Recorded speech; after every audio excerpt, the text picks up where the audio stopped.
What's up, everybody? All right, let's see here. Let me see. Let's see how this is. Rocking. Gotta remember to hit that. Awesome. What's going on, everybody? My name's Nick Izzo. Obviously not Mike. If you're used to Mike, you guys had Vince last night though, so you might be used to Mike or Vince. But we're just here on the Cubs fan cast. It's awesome to be here. So I'm stepping in, just stepping in for Mike today. He's got the day off, so no worries there. We're just gonna, hang out, have a good time here on the stream today. I'm excited. I'm pumped. Let me make sure I got this chat up and running here right now.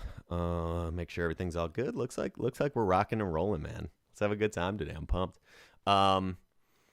All right, so yeah, we're getting into it here. Cubs Brewers, a little bit chippy yesterday. I think, as all of you are. I'm looking forward to maybe a potential brawl here today. I'm just gonna be honest with you. I want to see what everybody's made of out here. You know what I'm saying? I think that's could be a good team building exercise too, to be honest with you. Could be a good team building exercise for the group, and we might need it.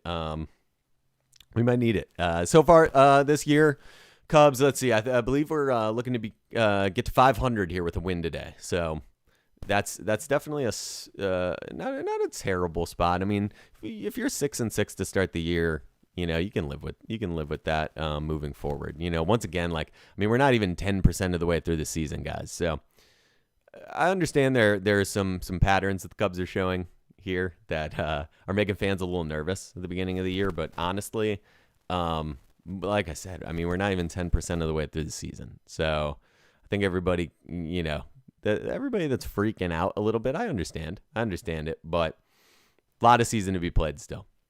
Brewers just knocked a run in. If you're tuned in with me, we're here bottom of the first inning.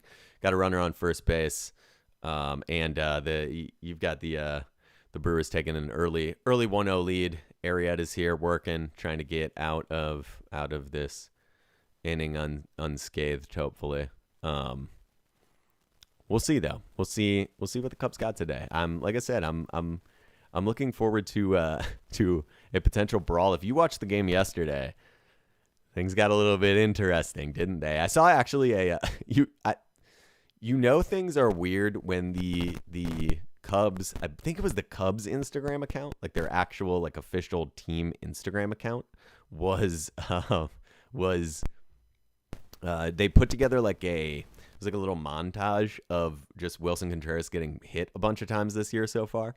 So I thought it's kind of wild when you see the actual team post something like that. That's pretty rare, to be honest with you. I know things are getting some of these teams have really good social media accounts, but man, when you see that throwing a little shade, you kind of love to see it. You kind of love to see it. But yeah, we got let's see here. We got Arrieta dealing 1-1. Let's see here. Runner on first, like I said, trying to get out of the first inning here. You hate to give up a run this early, especially with the way the Cubs offense has looked this year so far. I think the offensive woes are very, very well understood by Cubs fans. But anyway, guys, if you're jumping in here, Nick Izzo here, just subbing in for Mike. He's got the day off, and we're watching some Cubs baseball. I love it. I unfortunately moved out of Chicagoland in, what was that, 2014? So I was not in Chicago in 2016.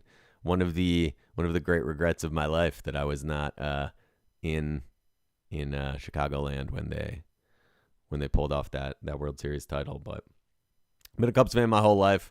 I love them. I love the Cubs. Got a ton of great memories at Wrigley as a kid. And actually, interestingly enough, I know it's not Miller Park anymore, but that's a beautiful, beautiful stadium that the Brewers have there. If I'm being completely honest with you, I've been there many times.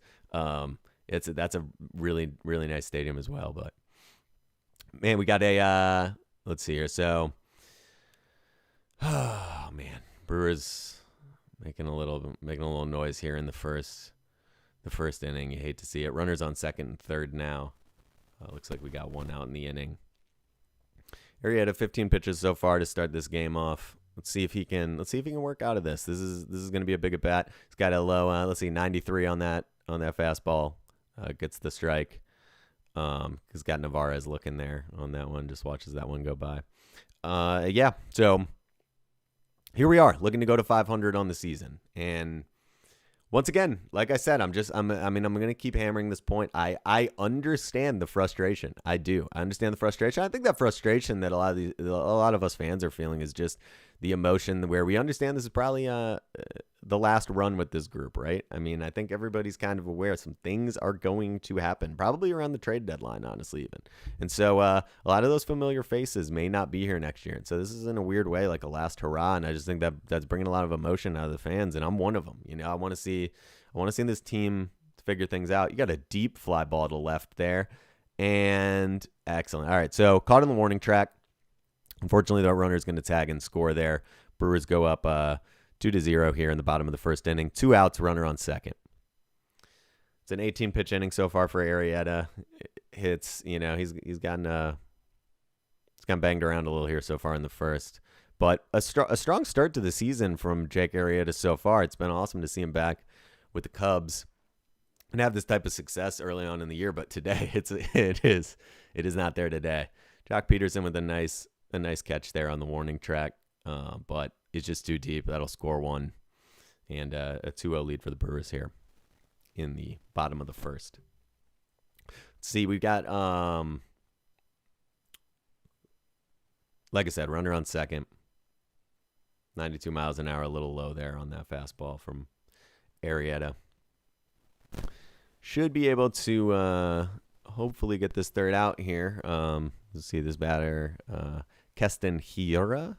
Want to make sure. I don't know that I'm saying that right. Not 100% sure, but he's batting 118 on the year. So, you're hopeful that we can get this guy out and keep it moving.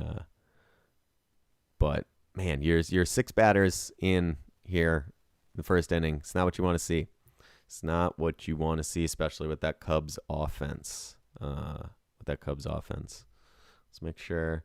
Got that chat here. Okay, connected. Perfect.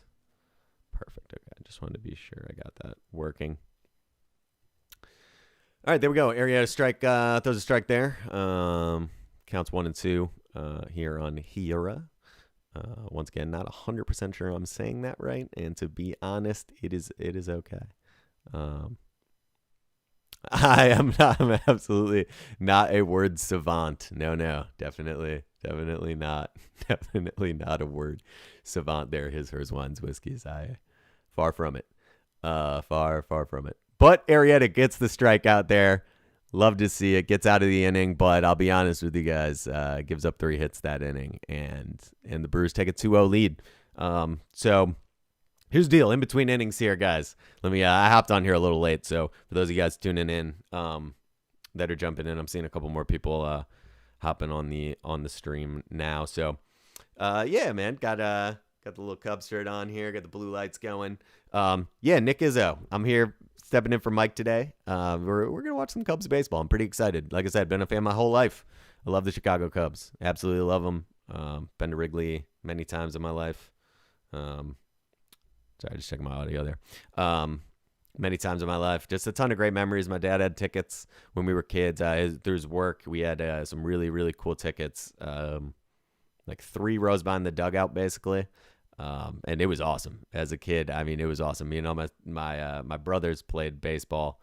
And so it was just really cool to be able to get to Wrigley at that time. Now, this is back, when I was going to Wrigley a lot. I mean, this is the Cubs were pretty awful. I mean, this is back like in maybe early 2000s, So this is like you kind of have that one stretch in there where they were all right, but it wasn't, we didn't see a ton of winning baseball, I guess is what I'm trying to say here. And then moved out from Chicago, but after that. But yeah, so we're getting it going. Got the Cubs here. I'm going to go ahead and actually real quick here, guys. I just got to go ahead and do this real quick. Just over here dicking around with some of these chords and stuff. But yeah, we're locking in here. So once again, Cubs looking to go to 500. I would love to see that.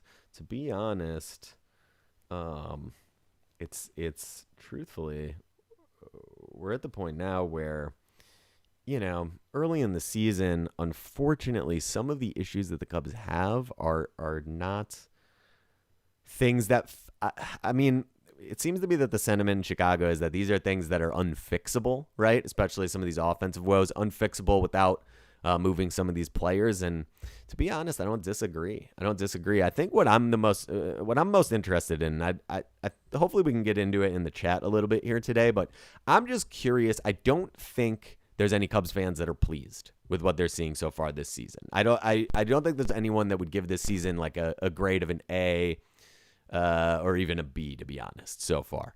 And so obviously we need to make some changes, right? My curiosity is what are those changes? Because I'm hearing everything. Like, I'm just being honest. I'm hearing everything, right? You get on Cubs Twitter and it's everything, right? Everything's all over the map. So what I'm curious is, I just want to kind of get an idea of what some other people think needs to change here. Like, in my personal opinion, this is what I see.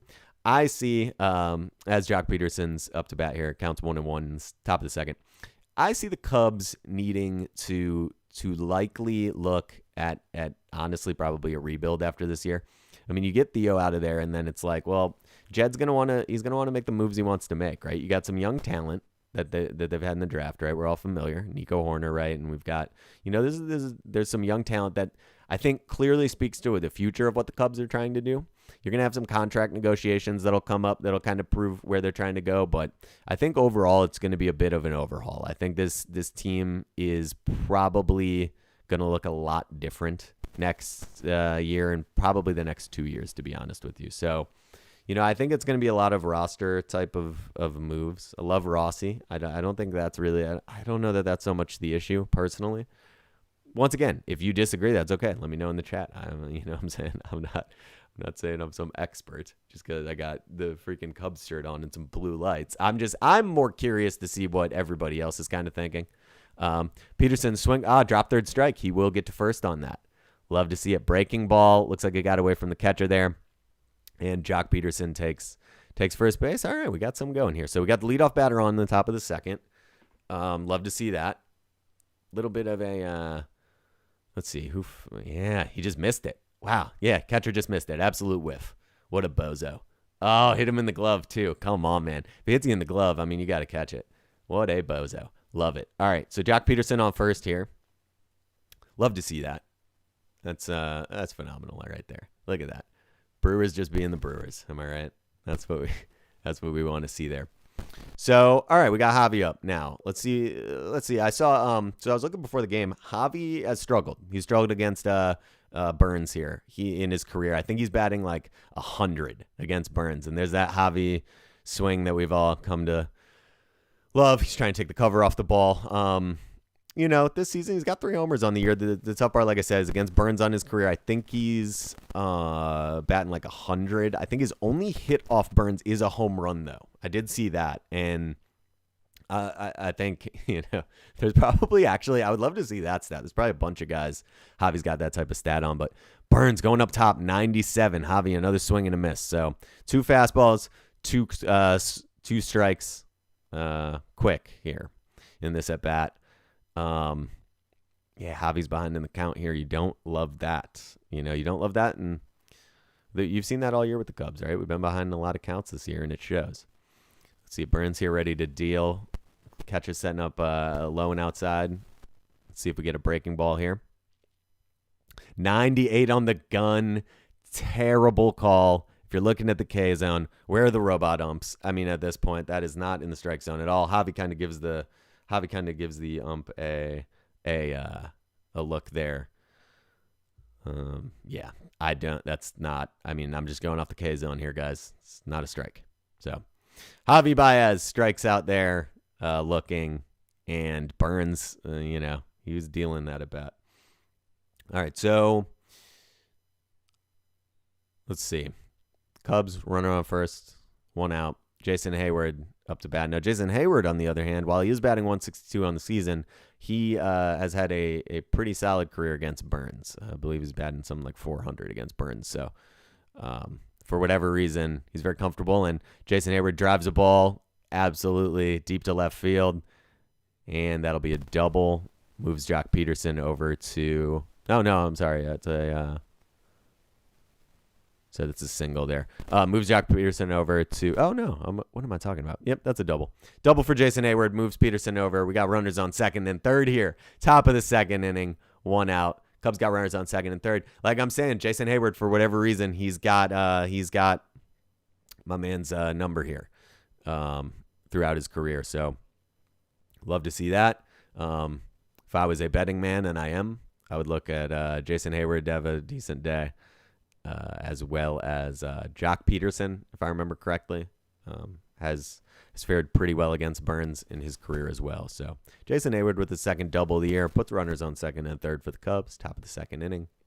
And we've got David Bodie up to bat. Batting 125 on the year. Do not love to see that, but it is not a shock. It's a low fastball. Burns, man, he likes this low fastball day. A lot of low fastballs to these righties. It's interesting. We'll see if that continues. But, I mean, he's hitting 97, 98 on the gun. So, my man absolutely has the arm to do it.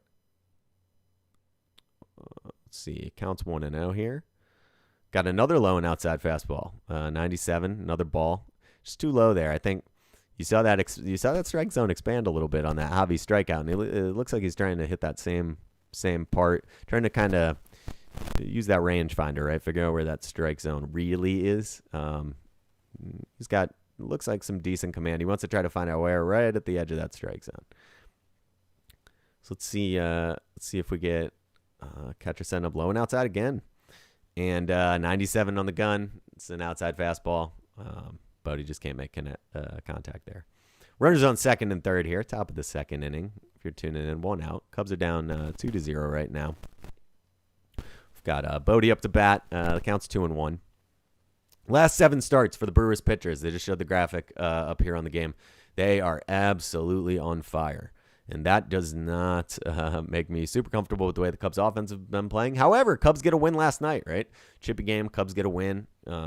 Comeback, right? The tough part is you win scoring 3 runs, though, right? And so saw the over-under today, or what was it? The over-under for the Cubs today was 3.5. So we'll see, right? We'll see. We'll see on that. You're going to need it now. I mean, you're down 2-0 to start this game, but 2-2. Burns, okay, steps off there for a second. Looks like maybe trying to get a little bit of communication here with the catcher. All right, yep. Yeah, trying to get a little communication there. Oh, man, he shakes off the first 2 signs there by the catcher. Let's see what he wants. Let's see. Another fastball maybe? Low and outside? Well, I'm curious. Catcher setting up. Breaking ball. Man, that was nasty. 89-mile-an-hour breaking ball right there in the dirt. Catcher managed to hold on to this one. Started this inning off with that drop third strike. Got Peterson on first. Now, he's sitting in scoring position. So, Cubs have 2 in scoring position here with 2 outs. This is where you gotta make something happen. At the end of the day, that's what it's going to come down to, right? So, 2 outs, runners on second and third, top of the second here. Cubs in Milwaukee today. And we got Romine up here facing Burns. Burns pitch counts at 22 pitches in the second inning here. 2 outs in the second inning, not bad. For him. Let's see if we can get some contact here. I mean, contact here is what you need, right? A base hit. Base hit could easily score 2, tie this game up. Burns starts this at bat out with a breaking ball. Got a breaking ball there, called a ball. Breaking ball there, called a ball. Arrieta on deck. And, you're just looking for a base hit here. Need a base hit. Come on. Another breaking ball in the zone, deep to right field, warning track, and it's caught to end the inning. So the Cubs leave 2 runners on base there, both in scoring position to end that inning. You don't love to see that. It's just these offensive woes, man. Like it's starting to become a situation that is just so frustrating, right? When we're also familiar with these guys, we're just also familiar with them, and they can hit.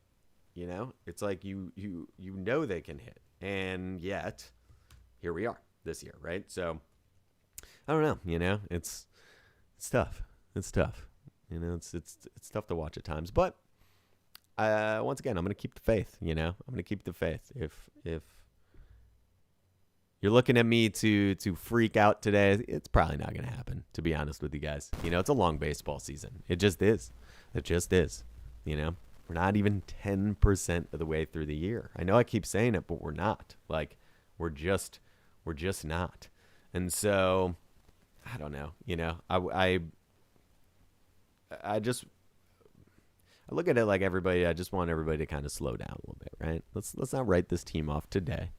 You know, there's certainly some stuff we got to work on, but let's not necessarily write them off right now, right? With this is the 12th game of the season. But yeah, looking to move to 500, right? Let's go ahead and let me pull up the standings here real quick.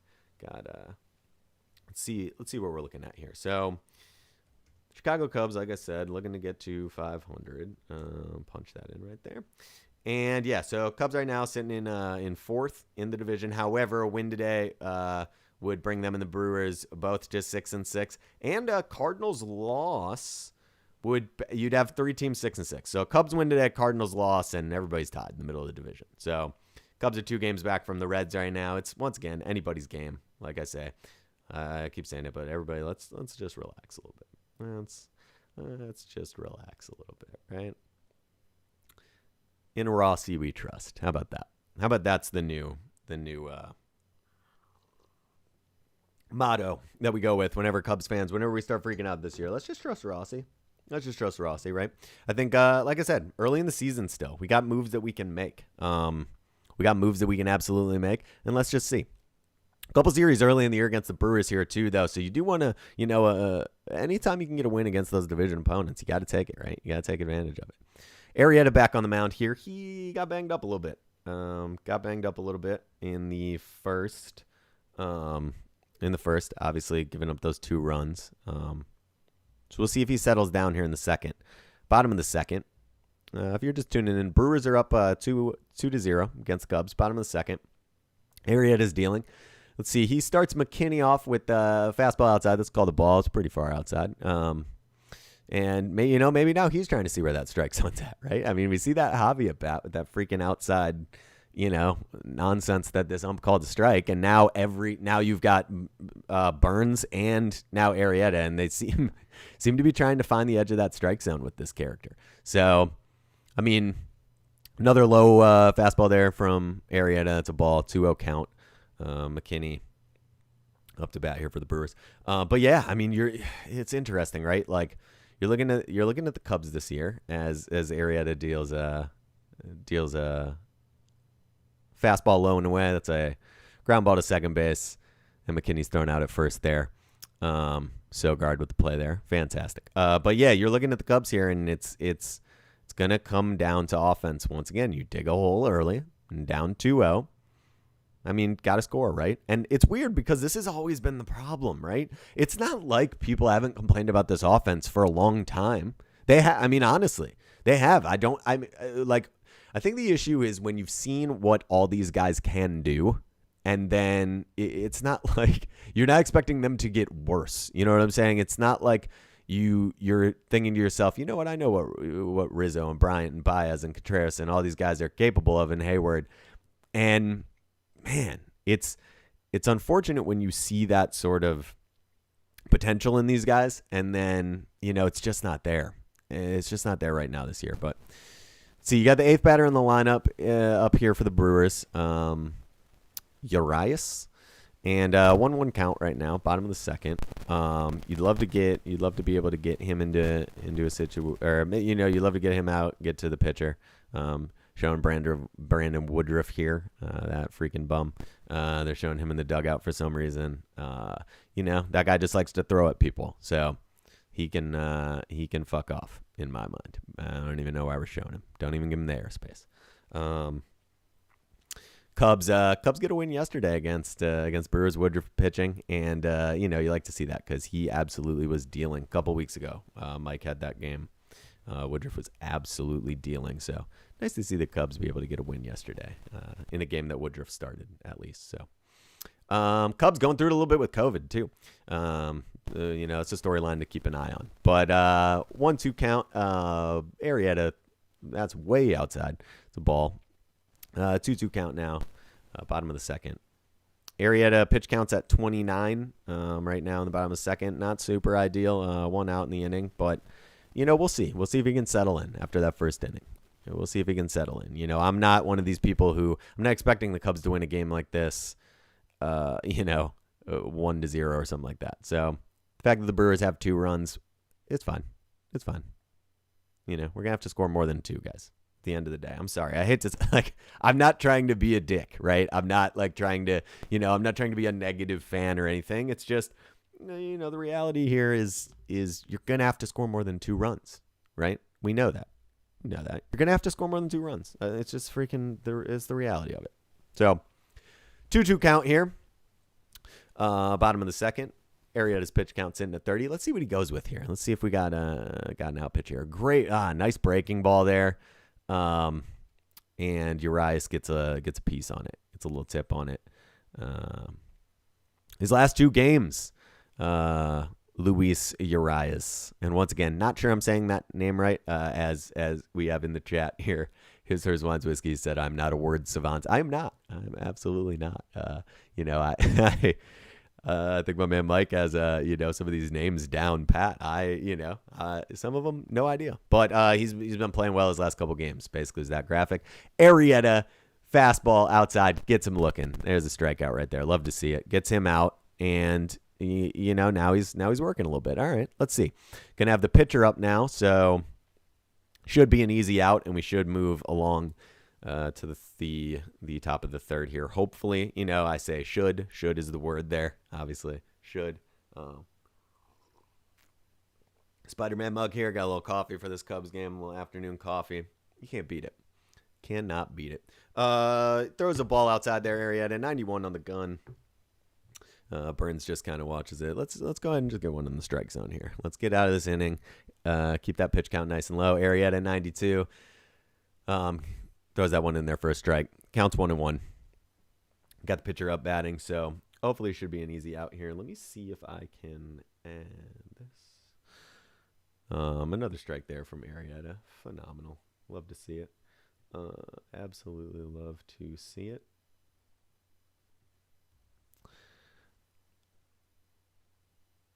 Jake Arrieta. Good to see him back in that Cubs uniform, right? I mean, come on. Who doesn't love to see that, right? Who does not love to see that? All right, Arrieta throws another strike in there. 92 on the gun there. Fastball. So a 2-2 count. Corbin Burns, pitcher for the Brewers.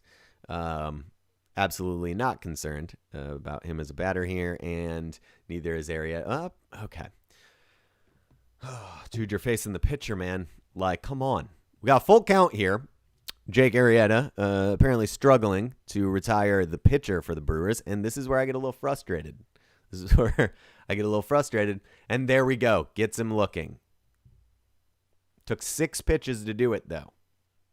So, guys, I'm going to be honest. If we keep this up, we're not going to see Jake Arrieta into the 7th today. I don't see that happening if this pitch count stays this way. I don't know that it can take you 6 pitches to get that dude out. He did not move the bat. I just don't know. You give up 2 runs in the first, taking you 6 pitches to get the pitcher out. Don't love what I'm seeing there trending from Arrieta, but here we go, right? Here we go.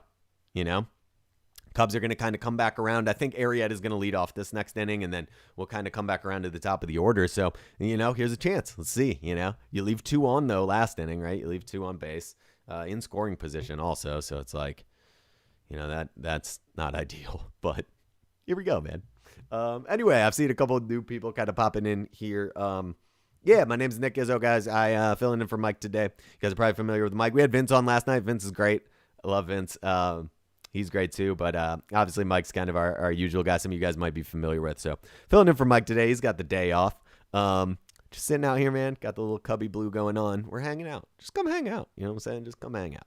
That's all we're trying to do here. We're trying to have some fun. Watch a little baseball, have a little fun. It's pretty cool. I dig it. It's a good time. But anyway, I got our beloved Chicago Cubs taking on the Brewers. I'll be honest, still looking for that potential brawl, right? I don't know that it's coming. But there's a lot of baseball to be played left today.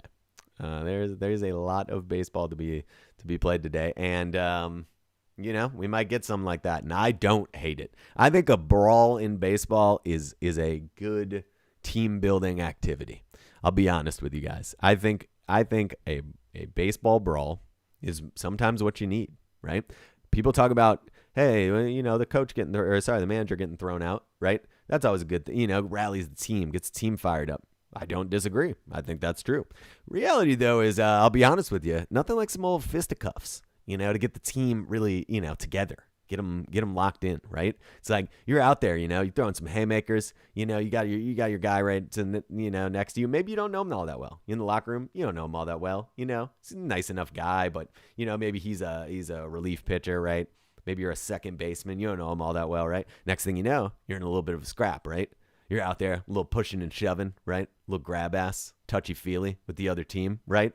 All of a sudden, you know what I'm saying? My man's right there next to you. He's throwing a couple combos, right? A couple jab, maybe a right hook comes in, and you're like, hey, this is my guy now. You know what I'm saying? Team comes together, right? So I'm all for a brawl. You know what I'm saying? If they're going to let you fight in a sport, maybe you fight, Maybe you fight every now and then. I'm not saying that for high school players, but these are professional athletes. These are grown men. Dude throws a baseball at you 98 miles an hour, I think you should go punch him. That's my opinion. You're telling me these dudes don't know where they're throwing it? Silly. Of course he knows where he's throwing it.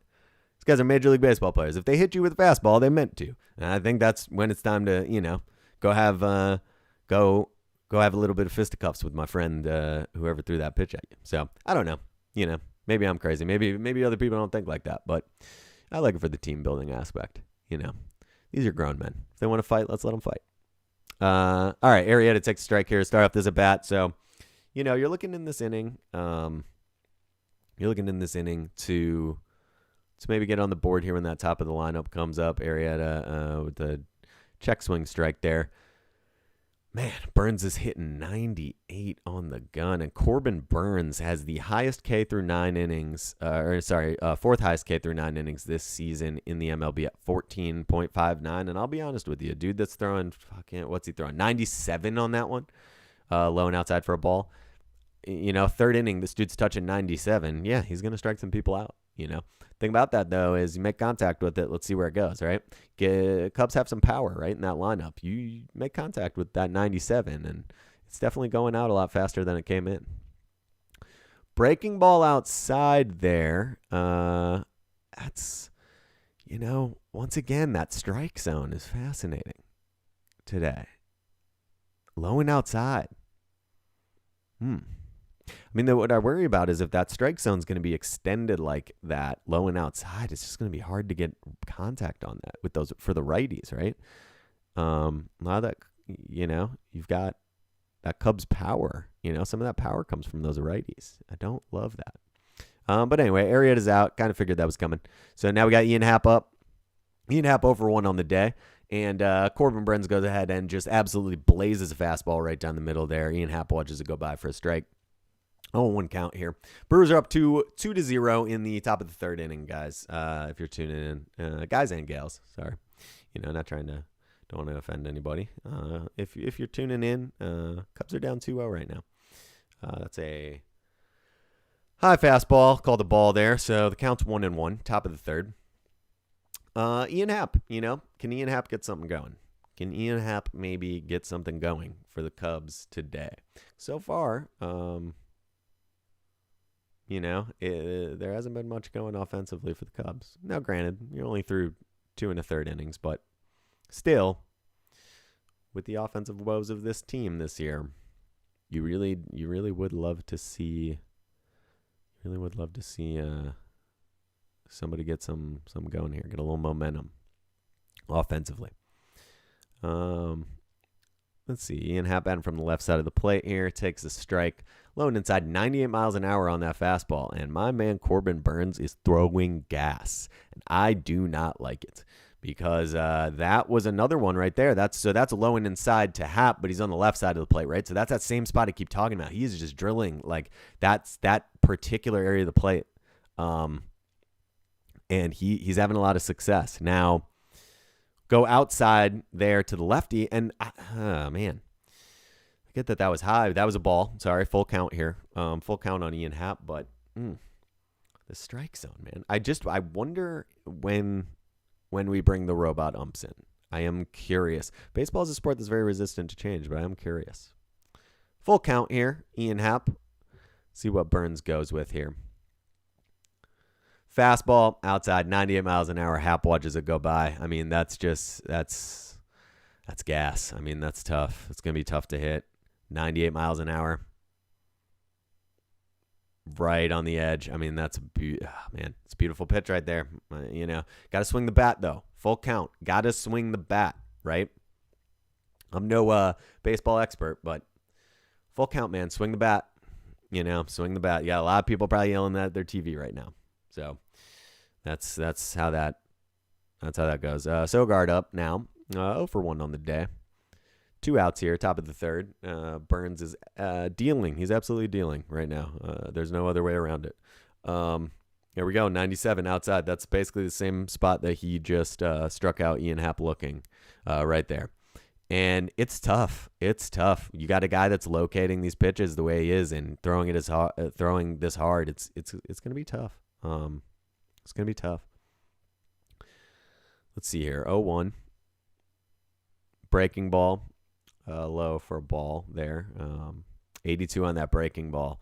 And man, I tell you what, when you're looking at 98 fly by you and that next pitch is 82, you want to talk about a tough thing to contest. I mean, jeez. See, he goes 96, and there we go. Sogard takes it right up the middle for a base hit, and he's on first base there.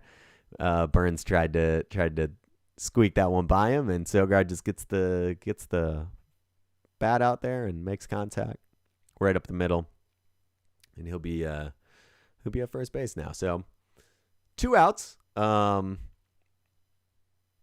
outs here. Cubs got a runner on first base. We're in the top of the third.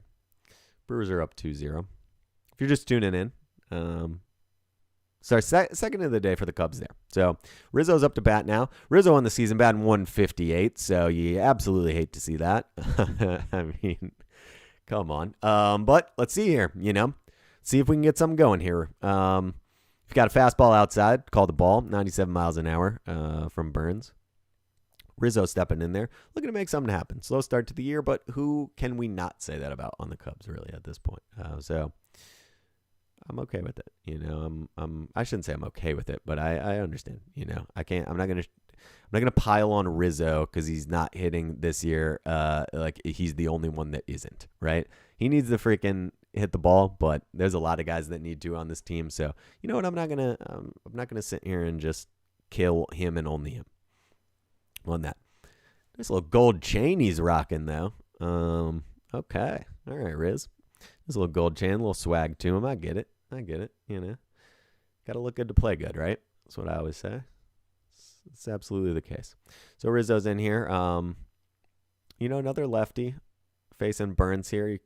Burns likes to go outside. Rizzo, okay. Rizzo grounds out to first to end the inning there.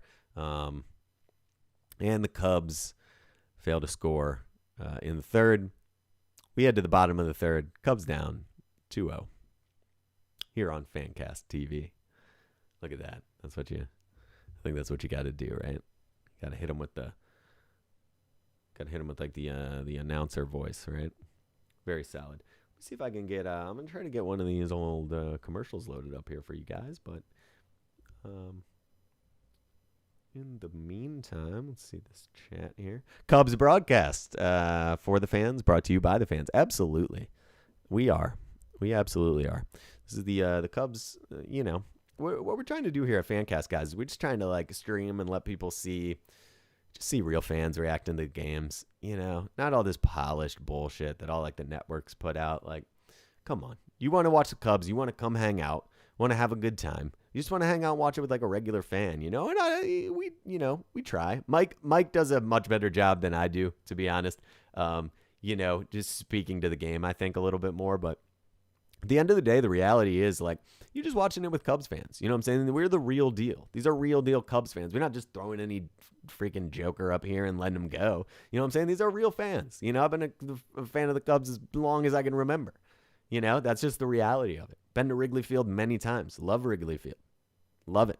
You know, me personally, my age now, you know, you go up there, get a beer, right? Pay $1 million. You know, you got to take out a mortgage, but it's fine. You know, it's fine. You're at the ballpark. Get a beer, get a hot dog. Love the hot dogs. Always a hot dog. Every time I go, I got to get the hot dog, you know. I see what I'm curious is what am I not getting? You know what I'm saying? What's the secret? Like, what's the thing I got to get? You know what I'm saying? Like when I'm at Wrigley, right? If you got something for me, just drop it in the chat here at any point. What do you got to get when you're at Wrigley, food wise or beverage wise? You know, what do you have to get? I am a hot dog guy. Like the hot dogs, I like the fries. You know, some people don't. I do. It's just the reality of it. Like the fries, the hot dog, the fries, you know, a beer. But I'm curious. What's the go-to? What's the go-to when you're at Wrigley? It can be 13 beers if you want to write that in the chat. That's fine. What's your go-to though? I'm trying to learn. I'm coming back, going back to Chicago here in August to get married, right? Getting married in Chicago in August. Would love to go to a game. Would love to go to a game at Wrigley while I'm in town. And, just curious what I should get. What should I get on the menu that I haven't had? You know what I'm saying? Big hot dog, beer, fries kind of guy. So let me know. My mom likes the cotton candy, I think, if I'm remembering this correctly. Cotton candy's pretty good. But anyway, Jackie Bradley Jr. up here. He's 1 for 1 on the day. Arrieta goes ahead right now and 1-1 in the count here. Nice little breaking ball there. Sneaks in for him. So 1-1 count. Jackie Bradley Jr. up for the Brewers. Brewers are up 2-0. We're in the bottom of the third here. Chicago style hot dog. Yes, sir. Got to, right? Got to. Chicago style hot dog. Absolutely. You just have to. There's no way around it. Arrieta tries. That did not break the way he thought it was going to. Clearly is a ball outside. Huge shift on here. Mike's not a big fan of the shift. You know what? I am. Here's why. I think you got to play the numbers. I think you absolutely have to play the numbers, right? I'm a high school basketball coach, right? And I think in that sport, right, in basketball, they play a lot of the analytics. In baseball, they play the analytics more, right? And I think you got to play the numbers. I think you do. I understand these guys can hit it. I understand they can see that shift and try to take it the other way. But, I think if you have that much data that's saying, hey, this guy is going to hit it over here, yeah, play to that advantage, right? Absolutely. Use the math, right? Big math guy. I might not be a word savant, right? As his hers wines whiskeys said here in the chat. But I do think math, right? Use the math. Come on. You got to. You just got to. Arrieta dealing to Jackie Bradley Jr. here. We got a full count, bottom of the third. Bradley Jr., the leadoff hitter for the Brewers, leading off this inning. Let's see what we can do here. Arrieta, definitely not a okay. That's a strikeout. I'll be honest with you guys. If you're just listening to me, that was once again K-Zone says that's a ball. That's a breaking ball that did not break into the strike zone. Just a little spin on it, really. K-Zone says no, and once again, that plate is huge. Wow, that plate is huge today. Hell yeah, man. Hell yeah, Chi-Town Beast. Yes, and that's what I've been saying here. Like, I mean, I'm glad to see it work out for the Cubs now. I'm glad, but they're the ones getting screwed on that earlier, right? Huge today. Huge. And see, but here's the problem. Now what's going to happen is now we're going to come right now. What do we think Burns is going to do, right? He's going to come out there. He's going to keep testing that strike zone, right? He's going to keep testing that strike zone. I think his pitch count's low right now, so he's going to see. He's going to keep testing it. But, geez, that plate is huge. I agree. Wild. Freaking wild. All right, got the big fella Vogelbach up for the Brewers. The Brewers. They like those big guys, man. I don't know if it's the Wisconsin thing or what, but remember Prince Fielder? Prince Fielder was a bigger fella. I think he was vegan at one point, which was literally unbelievable. There's no way. But, do your thing. But, man, Yeah, they do like the bigger guys here. So I'm going to go ahead and guess. I'm not 100% sure. I'm going to guess Vogelbach's got some power behind him. Big fella.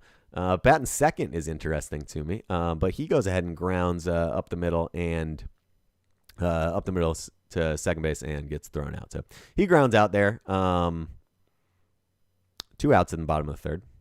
And, Brewers still up 2-0 if you're just joining us right now. But Arrieta, 48 pitches on the day. We're in the bottom of the third. Don't love that. You don't love that, but, we'll see. We'll see, right? So here we go. We got Shaw coming up to bat here. He's 1 for 1 on the day. We'll see what he can do. Arrieta throws a strike in there. 87 miles an hour. Starts us off 0-1 here in the count. Travis Shaw up to bat, had an RBI single in the first, and I believe then he scored the run. So he's had a bit of a day, batting third here for the Brewers. Arrieta fastball on the edge, and he gets him swinging. So 0-2 count. Love it. We would like to ideally get out of this inning unscathed once again. Now that we're kind of in the meat of our order, right? So when the Cubs come back up, they're in the meat of their order. You love to see that. Breaking ball, Arrieta tries to go with there. You get that in the dirt. That's a ball. So 1-2 count. You're up 0-2. Let's see if he chases, right? See if he chases. Bury that thing. Why not? I'm all for it. Spider-Man 2, right? Look at that. There we go. Spider-Man mug. Love it. Arrieta throws a low fastball here. That ball is driven deep to left center. And over the fence. Fuck.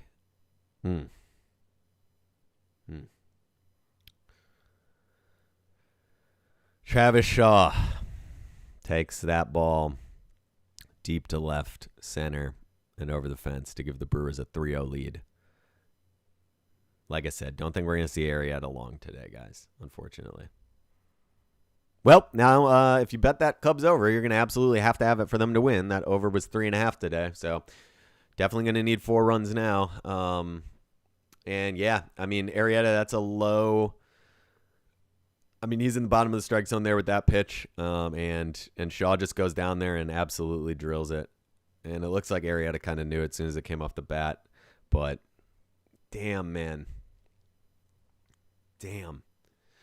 Shaw's got he was responsible for all 3 runs here, right? He 2 RBIs now, and then he scored the other run. Shit. Garcia up to bat. He's 1 for 1 on the day. Arrieta goes ahead and starts us off with the strike. Garcia watches it go by there. Cubs down 3-0 to start this game off, guys. And I don't know what to tell you. The way our offenses looked and stuff. Brewers come out after that loss yesterday. They're fired up. Showing Rossi there. Okay. Interesting. Things might be getting a little chippy there after that home run. Like I said, buckle up. Today is going to be an interesting day, I think. Buckle up.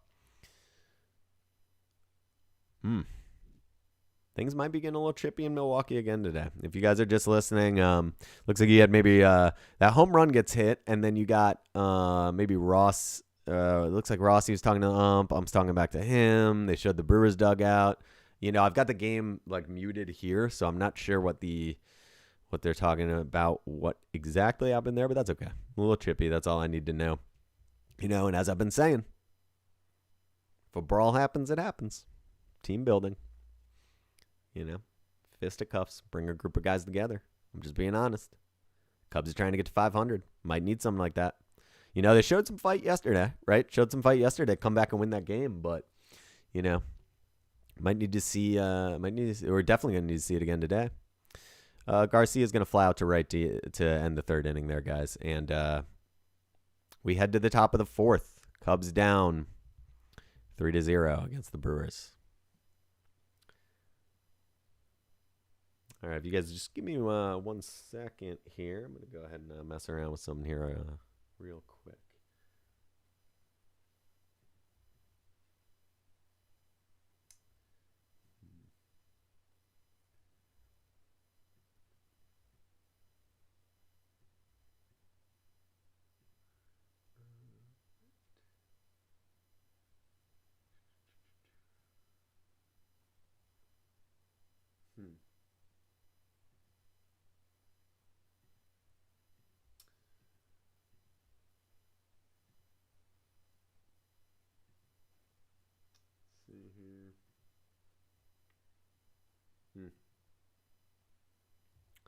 At a commercial break here in the game, guys.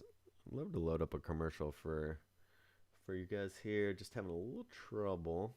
No big deal. No big deal. I'm saying this more because I know I got the team that's on Twitter for us right now can probably maybe be able to help me out with that here in a second. But anyway, not a huge deal, guys. Not a huge deal here. No big deal. Anyway, so yeah, we're getting it going. Getting things going here. We got to get something going, rather. I mean, honestly, like, fucking come on. It's like down 3-0, and you're like, okay, well, yeah. I mean, with a lineup that has, let's be honest, right? A lineup that has Anthony Rizzo, Chris Bryant, Javi Baez, Wilson Contreras, Jason Hayward. I mean, scoring 4 runs in a baseball game doesn't seem like some insurmountable feat. Yet this year, it's looked that way a little bit. But and I'll say it again. Like, let's not jump ship, right? Let's not jump ship, guys. We're not even 10% of the way through the season. Corbin Burns, let's see, cutter ranks. Oh, yeah, this Joker has a serious cutter. First in strikeouts on that pitch and average velocity at 93.7. Goodness, that is something. That is absolutely something. What's crazy is like, you see that, but it's like, do you really, like, 93 miles, basically 94 miles an hour, like, go to a batting cage where it throws like 80, and you start to get an idea of how fast that actually is. It's like you see these numbers, and sometimes it's like you forget, how fast that really is. If you got a guy that can locate 94 mile an hour cutter, it's tough. It's tough. Jock Peterson up to bat here. He starts out down in the count here. He's down in the count here. Counts 0-2, top of the 4th. Peterson leading off for the Cubs. He's already behind in the count. We just can't have it. We just get behind in these counts, and I don't look, Burns is a hell of a pitcher. Okay. So that's understandable, right? Understandable. But this is not only exclusive to him, where the Cubs have had this issue this year where they're just getting down in these counts. And Jock Peterson's going to go ahead and bounce that ball right back to Burns. Burns throws him out at first, and 1 out in the inning here. So top of the 4th, 1 out. Cubs are down 3-0. But we're here. You know what I'm saying? We're here. We're here. We're having a good time. We're chilling. You know what I'm saying? We're watching the Cubs game. Got the little nostalgic shirt on. I mean, don't we all, right? So, there's no way. What Cubs fan in the world doesn't have some merch from that World Series? Right? I mean, come on, right? You got to. You absolutely got to. I'd love to. Hopefully we're going to, I've been talking a little bit. We've been talking as the Fancast team here. We'd love to do some giveaways here. So if you're a person that's watching this right now and you like what we're doing, I would say, pay attention to what's going on the next couple weeks. And we might be able to do a little bit of, a couple giveaways here. Might be able to give away some cool stuff. So, just always want to keep tuned in, Give away some cool Cubs merch if we can. I'd love to, I'd give somebody, this is my shirt, so I'm not going to give anybody this shirt. Just, it's the reality. But, I'd love to be able to give away, shirts, hats, stuff like that. Maybe some, the Twitter team is listening. Maybe some glassware or something, like some, you know what I'm saying? Couple old styles out of, people might dig that. I don't know though. I'm just spitballing here. It's just, I don't know. I'm just a guy sitting in a blue room watching the Cubs not be able to do much on offense. So yeah, I don't know. What am I talking about? But got Javi up here. He's 0 for 1 on the day. Counts 2-1 right now. Javi's up to bat, and maybe he can get something going. As I said, he struggled against Burns in his career. He's only got 1 hit on him. It was a home run, but he's batting like 100 against him. So, not someone that necessarily has his number, but Burns goes ahead and tries a high fastball there, 96. Javi fouls it back. Somebody's getting a souvenir there on that one. Love it. Love to see that. A little souvenir for the fans. Come on. Can't beat it.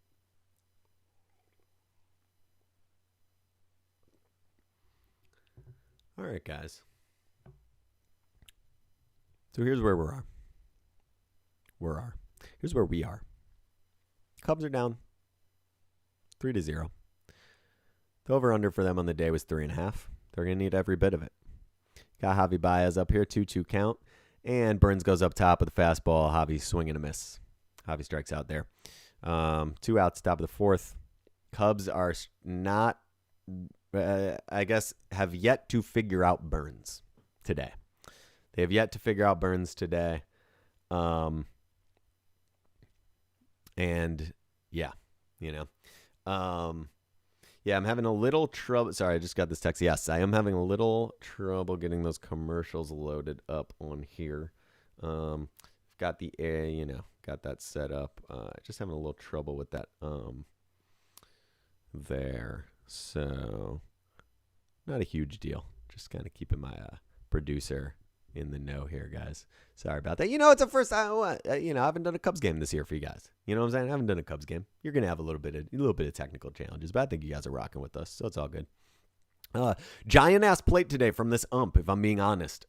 Huge, massive. I mean, the strike zone's ridiculous today so far, and it's absolutely helping Burns out. Arrieta hasn't really been able to take advantage of it as much, but just a giant ass strike zone today. So you do not love to see that when you're down 3-0. All right, here we go. So Hayward up to bat here. He's up in the count here. Counts 2-0. 2 outs in the inning, top of the fourth. Let's see if Hayward can get something going. He's 1 for 1 on the day. Had one of the Cubs 2 hits today earlier. I think that was, what was that? Second inning? Something like that. Hayward drives a ball to left field, and that's a routine fly ball. Brewers left fielder catches it there, and we head to the bottom of the fourth. Cubs down 3-0 here on Fancast TV. Man.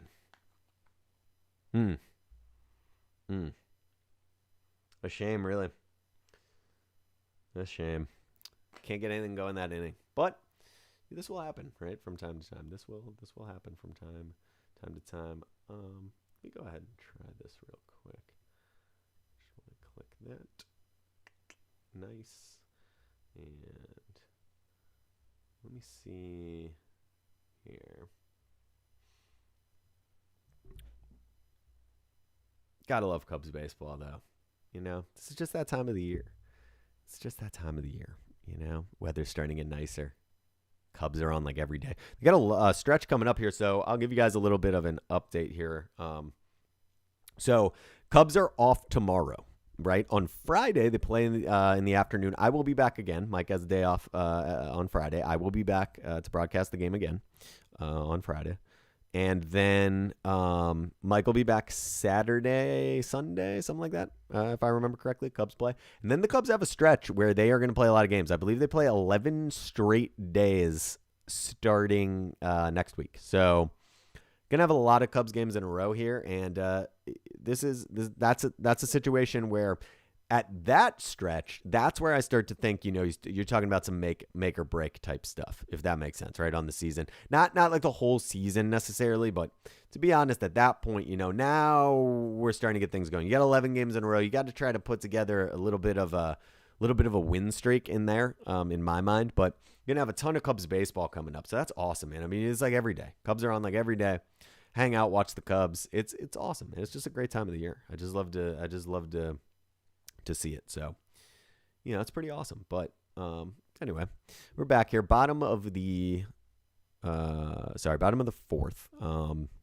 Brewers are going to be coming to bat here.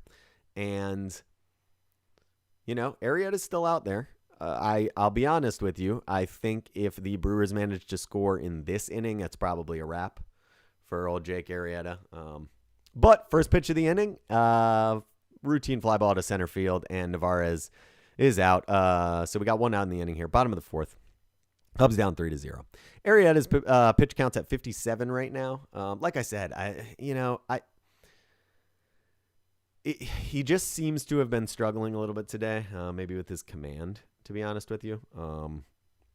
And I just think if the Brewers are able to get another run here in this inning, that's probably all we're going to see of Jake Arrieta. I mean, I would imagine the next time the Brewers score, that's probably going to be it. So, once again, nobody warming up in the bullpen right now, so maybe I'm wrong, right? I don't know. I'm not 100% sure, but seems like kind of kind of headed that way if that's what happens. We've got a foul ball there down the left foul line. Hit that little net that they've got over here. Those little nets that they have along the to protect the fans there, which is good. It's interesting it took so long, if I'm being honest. But I don't know. Baseball, we talked about earlier. Baseball is kind of like a battleship, right? In the sense that it takes a long time for them to change course, right? Baseball is kind of a sport where they like to make small adjustments, and then over time, that they kind of go that way. But baseball has been a sport at times that's been resistant to change, though recently, in fairness, they have made some significant changes. I think robot umps are next. I'm a fan of it.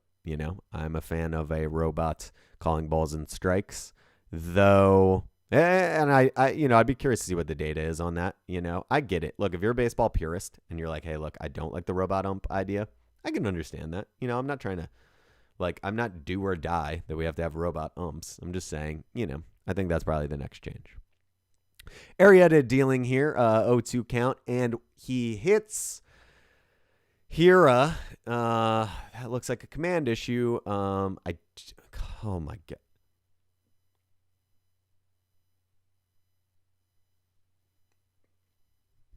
Okay, so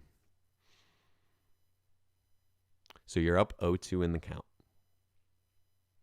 to a guy that's hitting 118 on the year, and you just drill him. Come on. Come on. You got it. Oh, my. Control issues today, as I was speaking to earlier. Man, that just can't happen. It just can't happen. It just can't happen. So, all right. Well, anyway. Arrieta drills Hira there and puts him on first base. And once again, I don't know if I'm saying his name right. If he's pissed at me, we could talk about it. He could call me. But I don't think he's going to hear this, so I think it's okay. Not trying to get his name wrong, but anyway. But he's on first base. It counts 1-1 here now to McKinney, bottom of the fourth. 1 out. Brewers have a runner on first. You don't love that. Let's see what we got here in the kind of like the technology in tennis. Yes. Kind of like the technology in tennis. Absolutely. I mean, they've been using that forever. They've been using that since we were, I feel like since I was a kid at least. So tennis has been using it for a long time. They look at the little thing and why not, right? Why not? I don't know. I'm curious what the argument from, and I don't know. I genuinely don't know. I'm curious what the argument from people would be against the robot umps. And once I'm not saying that to be funny. I'm curious. I am curious. I would reform my thinking on that a little if somebody was like, hey, this is why I don't like it or whatever. But anyway, McKinney counts 1-1 here in this at bat. It's a grounder to first. Could be nope. Not a double play chance there. Rizzo's just going to go ahead and take it to first and get that out. 2 outs, bottom of the fourth. Brewers have a runner on second now. Cubs are down 3-0. It's just what it is. It's just where we're at on that one. Take the easy out. Okay. They have a runner in scoring position now. So, Arrieta is going to have to get that control taken care of. We're in the bottom of the fourth inning. His pitch count's at 65. And, obviously you don't love that. But, we gotta adjust and keep playing ball, right? Long game, a lot of game left, right? A lot of game left. We're not even halfway through this game, right? So just got to adjust. That's all it is. That's what we got Rossi for, right? No big deal. Arrieta goes, let's see. That ball is practically in the dirt there. Fastball. Practically in the dirt there for a ball. Starts his bat with Urias. 1-0 count. Urias, the 8th hitter in their lineup. So, if you can get out of this inning unscathed, you're going to have the pitcher batting to lead off the next inning. So, not a terrible spot to be in, but you want to work through this kid for sure. if you can. You want to go ahead and get the third out here. What's going on here? Sorry, guys. Okay, so you got your Rice. Did he get hit by a pitch?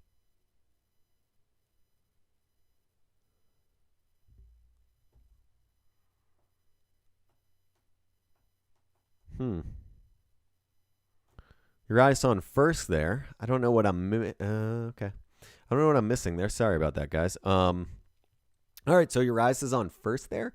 So now we're facing the pitcher. Now we're facing Burns here. Runners on first and second with 2 outs, bottom of the fourth.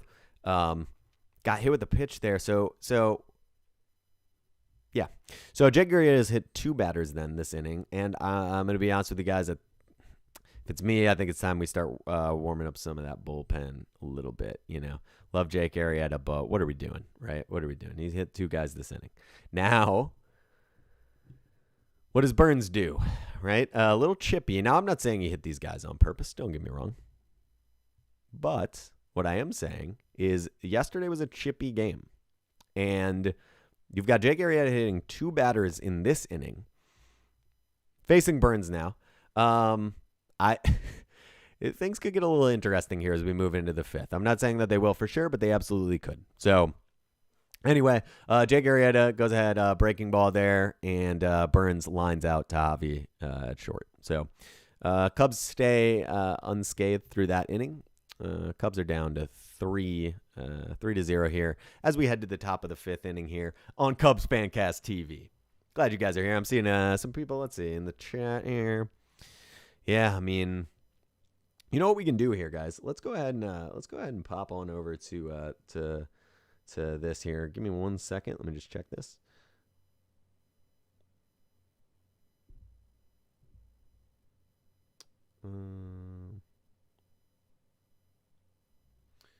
Perfect. Okay. Let's go ahead and real quick just see what Cubs Twitter is talking about. Here, obviously, always want to check Cubs Twitter out if you can. Good hashtags to follow, guys, if you're interested. Cubs Twitter, it's Go Cubs Go is a good one. Second one, intentional. I don't know. See, so it's tough because on that one, the reason that you might be seeing in the chat, Zach. Yeah, I don't even know on that one. He did get hit by a pitch. I looked off for like a half a second, and then there you go. And then they didn't show a replay. I tend to be one of these people that thinks most. Like, I understand guys lose control of pitches. I do. I tend to think that a lot of times, especially if you're hitting 2 guys in an inning, I start to draw some conclusions there, right? I mean, you got Arrieta. He hits 2 guys in the same inning, right? And it's like, I think that was the same inning, but chippy game yesterday, right? I tend to lean that way. Like, potentially it was intentional. But I guess we'll see. We'll see how the Brewers feel about it, right? Here in the top of the 5th. And coming into this game, I mean, that was the thing. That was what everybody was saying, right? That was what everybody was saying. Was we might get a little bit of back and forth again today with all that. And these are division rivals, so maybe. But yeah, I'm sorry. I wish I could tell you for sure. Unfortunately, not 100% sure on that. But we'll see. We'll see if Burns took offense to those two hit batters. We'll see if Burns took offense. I'm seeing. All right, let's see here. Yeah, so we'll see. We'll see as we go here. He has been dealing today, though. Man, he has absolutely been dealing.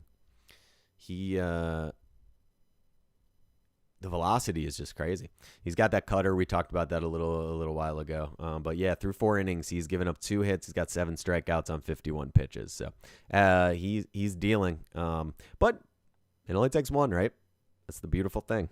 It's a beautiful thing about baseball. It's a beautiful thing about the Cubs in a sense, right?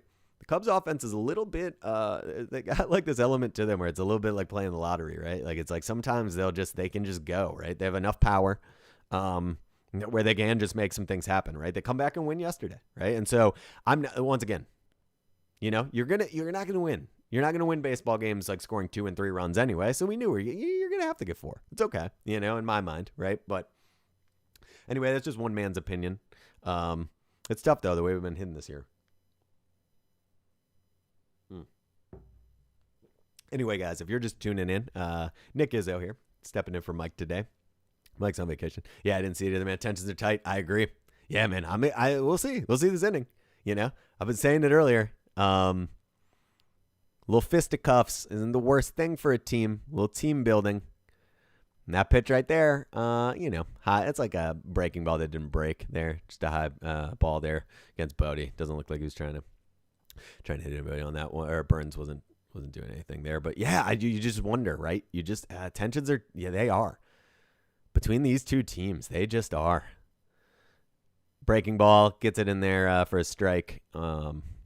Counts 1-1 now. Top of the 5th, if you guys are just tuning in with us. Top of the 5th. Cubs are down 3-0. We've got Bodie up to bat here. He's 0 for, what's that, 0 for 1 on the day? No. Yes, 0 for 1 on the day. Yep. All right, so 1-1 count. Bodie takes one to left field, and that's a routine fly ball. McKinney makes the catch. 1 out in the inning. Let's see here. Do you think the Cubs will be able to hit the Brewers with their fist because they haven't been hitting well with their bat? Okay. Because they haven't been hitting well with their bats. Okay. I absolutely do. I think if it comes down to it, man, I'm not joking around here. I think a little bit of fisticuffs, a little bit of action, get in there, mix it up. Like I said earlier, you know what I'm saying? That's some team building. Maybe that's what they need, right? Your game below 500. Once again, not a reason to freak out, but game below 500. Yeah. I think if it comes down to it, yes. I think they will absolutely. I think they will. Dude, you're telling me Javi Baez doesn't look like if it came down to it, he could make something happen? Willson Contreras, I think Willson Contreras wakes up in the morning and probably starts punching stuff. You know what I'm saying? Probably a nice guy, but I think he can handle himself out there, right? And so, yeah, Romine goes ahead, tip ball off the catcher's face mask there. Yeah, that's yeah. Oh, they're showing Corbin Burns' cutter grip here. That cutter is a great pitch. It's a great pitch if you've got it, right? You see a lot of successful baseball players a lot of successful pitchers have that cutter that they go to. You've seen it forever. Just that movement on it, right? It's just tough. You can throw it hard. He throws at 94 miles an hour and it moves like that. It's tough. Right there, blows 97 by Romine for the strikeout. That's his 8th strikeout of the day. We're through 5 innings here. Man, that is yeah, that's not what you want to see. Once again, just looking at it, and I understand, 97, it's just kind of flying by you, but gotta swing the bat, guys. Getting struck out looking a lot today. So Arrieta's up. This could get very interesting. 95, low and outside for a ball. All right, so maybe, obviously I guess the Brewers don't think Arrieta was doing anything crazy on those two batters that he hit, I guess. So far, those tensions from yesterday have not boiled over in the way that a lot of us thought, but a lot of baseball to be left to be played. We're only halfway through this game right now. So Cubs down 3-0, Arrieta at bat. Got 2 outs in the inning, so this is probably going to send us to the bottom of the 5th.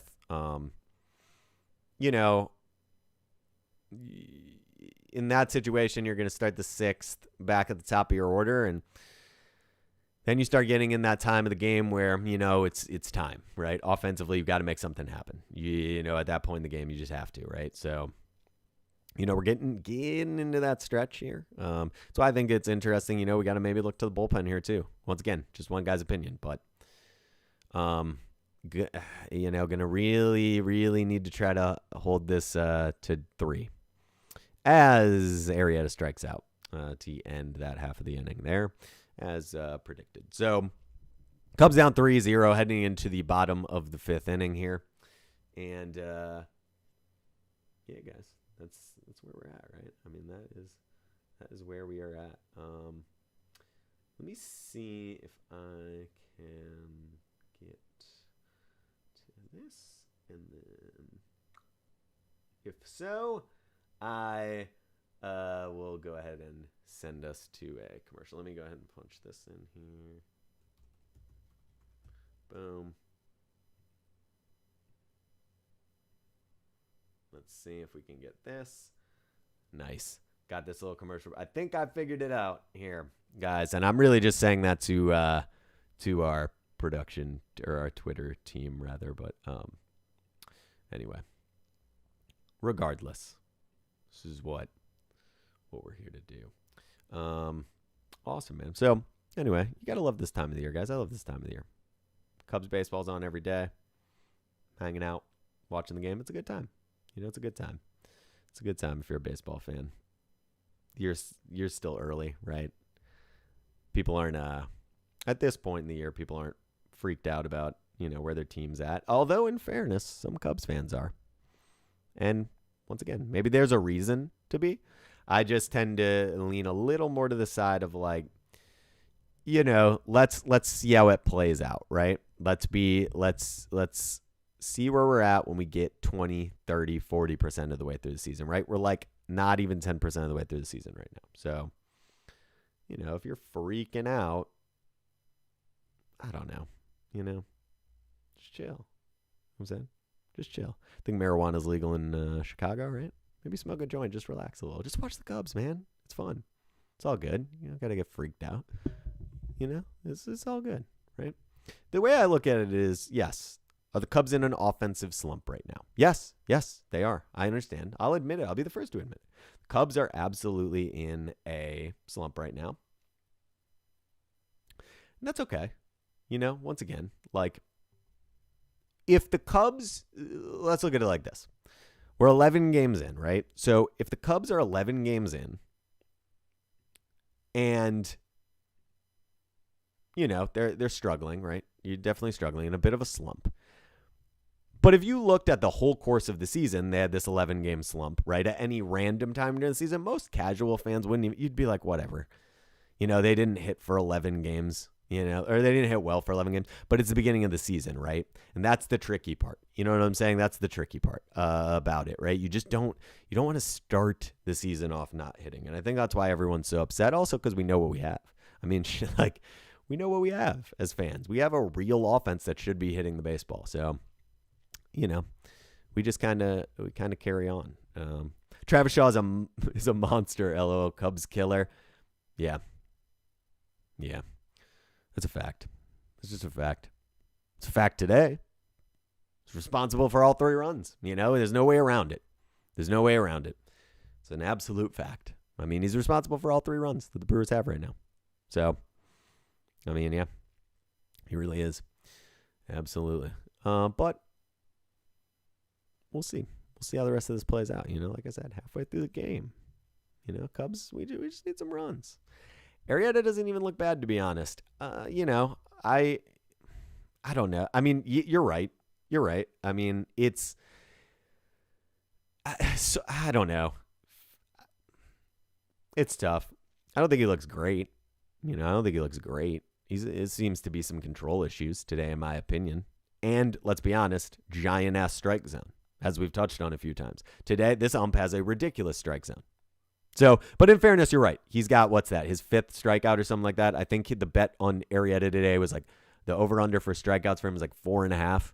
And I think he just hit the over on that. So you're right. It's not like he's pitching terribly. And as I've said, I think with Arrieta, you got to look at like this as well, or not with Arrieta, sorry, with the Cubs. It's like, yeah, honestly, like you're not winning baseball games scoring 2 runs. So it's like, I mean, holding the Brewers to 3. Yeah, I mean, you got to score 4. You got to win baseball games. You got to score. You can't win every game 2-0, Exactly. Not great. He's a middle rotation guy, not number 2. I agree. Those 3 runs are predictable. We need them runs, like you saying, hell yeah. Yeah, I mean, that's just how I feel, That's how I feel. Michael, Cubs fan there. That is absolutely how I feel. Good old Michael. Oh, man. Mike, what a guy. But yeah, no, I agree. Probably a middle rotation guy at this point in his career. If he's, let's look at it like this. If Arrieta is your number 3, feel better. feel better. On some teams, he'd probably be their number 4, if I'm being honest. Arguably, and I know people feel this way, if the Cubs had spent some money this year, he probably would be, so, I agree, though. Don't know that he's a number 2 at this point. But not a bad pitcher. Middle of the rotation, I agree. Mike. I agree for sure. All right, got the big man, Vogelbach, up again. Vogelbach's over 2 today. He's going to go ahead and fly out to center field right there. 2 outs in the inning now, bottom of the 5th. Cubs are down 3-0. Cubs got the top of their order coming up, though, in the top of the 6th. And like I said, that is the opportunity there to make a little bit of a run, close that gap a little bit. Then you can maybe get, into the bullpen and see what's going on, right? You can get some of those guys, like I said, adjustments, right? Make some adjustments then after that. But going to need those runs, like Mike said, right? You're going to need those runs for sure. So, it's a big piece of it. All right, here we go. So Shaw's up again. Hate to see that. Arrieta dealing. Let's see. Strike there on the inside part of the plate. 91 miles an hour fastball. Squeaks it by. Shaw just looks at it. And on the day, Shaw's 2 for 2. Single, solo homer. 2 runs and 2 RBI. Is that? Okay. Anyway, so here we go. Arrieta breaking ball. Kind of loops it in there. Shaw makes good contact, but it's fouled down the first baseline. 0-2 count, bottom of the 5th. In this game here today, Cubs Brewers, great division rivalry. It didn't used to be, it really didn't used to be for a while. Like, you had those Prince Fielder years when I was a kid, right? And then more recently, the Brewers have gotten better, but like, when I was really first like watching Cubs baseball, you're playing baseball, right? You're 4th, 5th, 6th grade, whatever, like that age range. You're playing the competitive baseball. Kids are pitching to you. You start to care about the sport a little more, at least for me. The Brewers Cubs Brewers wasn't really a thing. You know what I'm saying? It just wasn't a thing I was paying a ton of attention to, right? Cubs Cardinals was where it was at that point, for me as a Cubs fan. And I know there's a lot of people listening to this that have had a different experience, right? You might be younger than me, you might be older than me, and for you it's different. But for me, I do not have memories as a young fan of really this Cubs Brewers rivalry. But it's become an interesting matchup these last few years. So it's been kind of cool to see. And like I said, you know what? As much as I do not like the Brewers, as much as I'm not a Brewers guy, you know what I'm saying? I'm not I really do not like the Brewers. I do not like some of their former players. Not a big fan of the organization just across the board. I will admit, and I'll be the first to admit, beautiful stadium. Beautiful stadium. Been there a few times when it was Miller Park. It's got some goofy-ass name now, but Shaw goes ahead and flies out to right field, and we head to the top of the 6th inning. And guys, guess what? Guess freaking what? I think I've got the commercial thing figured out here. Just give me a sec, and we're gonna find out. We're gonna find out together, guys. If you've been watching this whole game with me, just hang with me for a second. Let's see if I figured it out. Let's just see. Give me 1 second.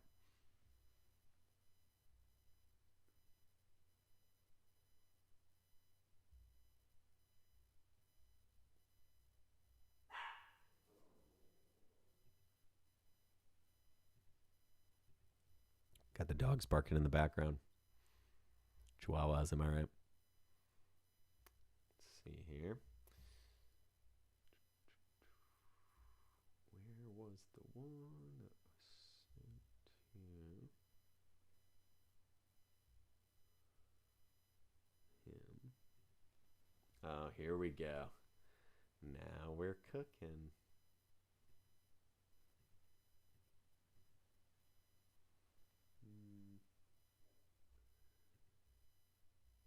Yes.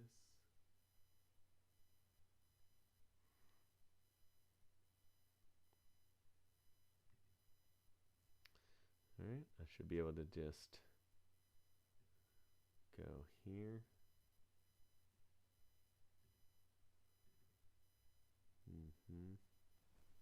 Got it. Boom. And then, in theory, should. No. You know what, guys? You know what? Sometimes in life, just have some technical difficulties. It's all good. It's all good. No worries. No worries whatsoever. All right, anyway. So, we're back here. I think yeah, sorry about that, guys. All right, so we're back. We've got let's see here. You've got Ian Happ leading off here. Cubs are back to the top of the order. Now, Happ's over 2 on the day. But this is the part of the order you want to be in. All right, he starts off, he takes a ball here. And let's see if we can get something going. Burns throws a low fastball. Happ with a swing and a miss. 1-1 count here. Top of the 6th, Cubs are down 3-0.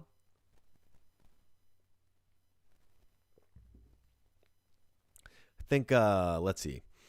This is it though. This is it. I keep saying it, but this is kind of the chance. This is where you want to make this run, right? Because you're at the top of the order here, and we're in the 6th. So, if you don't make a run, you're going to be at the bottom of the order in like the 8th, and that is not where you want to necessarily be. Down 3-0. So, here's a great chance to get something going. Oh wow. Burns buries that fastball on the ground, and it looked like that must have slipped out of his hand because he barely hit the dirt there in front of the plate like that. You know how like there's like the dirt that goes out in front of the plate? He barely hit it. He did not. Yeah, he looks like he basically just buried that one into the ground. 2-2 count. Ian Happ up, hitting from the left side of the plate here. Burns throws a fastball outside, 97 miles an hour way outside. And brings us to a full count here. 3-2 count.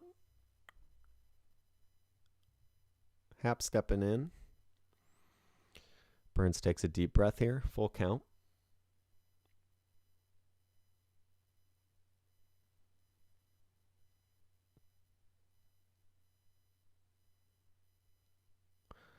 Fastball over the middle of the plate, and Happ fouls that off.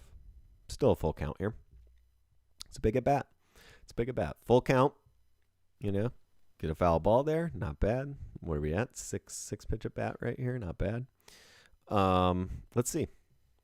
Let's see if Happ can get some contact, get on base. That's what we got to have right now. Huge shift on right now for the Brewers. Absolutely huge shift. And Burns is going to throw another low fastball. Gets fouled off again. So Happ's keeping this at bat alive. I like to see that a lot. You got Happ keeping the at bat alive. Let's see here. Full count. Top of the 6th. Corbin Burns facing Ian Happ here. Corbin Burns is at a heck of a day, but Ian Happ's trying to get on base here and see if we can't get a little bit of a rally started here for the Cubs. Let's see here. Burns sets in the pitch. And Happ fouls that one off as well. So staying alive. This is about an 8 pitch at bat now here. This is what you like to see to start off this 6th inning. Top of the 6th. Might be wearing on old Corbin Burns a little bit here, This is what you like to see. This is the type of at bat you like to see to start off the 6th inning here. Let's get a nice little 8-10 pitch at bat. Why not? Rally, absolutely. Rally. Love it. Right there in the comments. Guys, if you're watching, hop in those comments, man. We got people in there just all over the place. And Happ grounds out right into that shift there. So they had a pretty aggressive shift there over to the right side of the field, and Happ grounds out to second base right there. So, 8 pitch at bat, but unfortunately can't get anything going. And the Cubs have Shelby Miller up in the bullpen right now. So as we were kind of talking about, I think that's probably the way this is headed. To be honest with you, that's probably the way that we're headed here in this inning. So, in this next inning, in the 7th. And you kind of had to see that coming. That's once again, Sogard up to bat here. Need to get something going now. This is the moment. This is the time you have to strike. I mean, it's now is the time. Now is absolutely the time. Sogard looking to bunt there, an interesting situation, looking to bunt, try to get a bunt single there, but he fouls it off, and that, very interesting. I don't know that I love that, and here's why.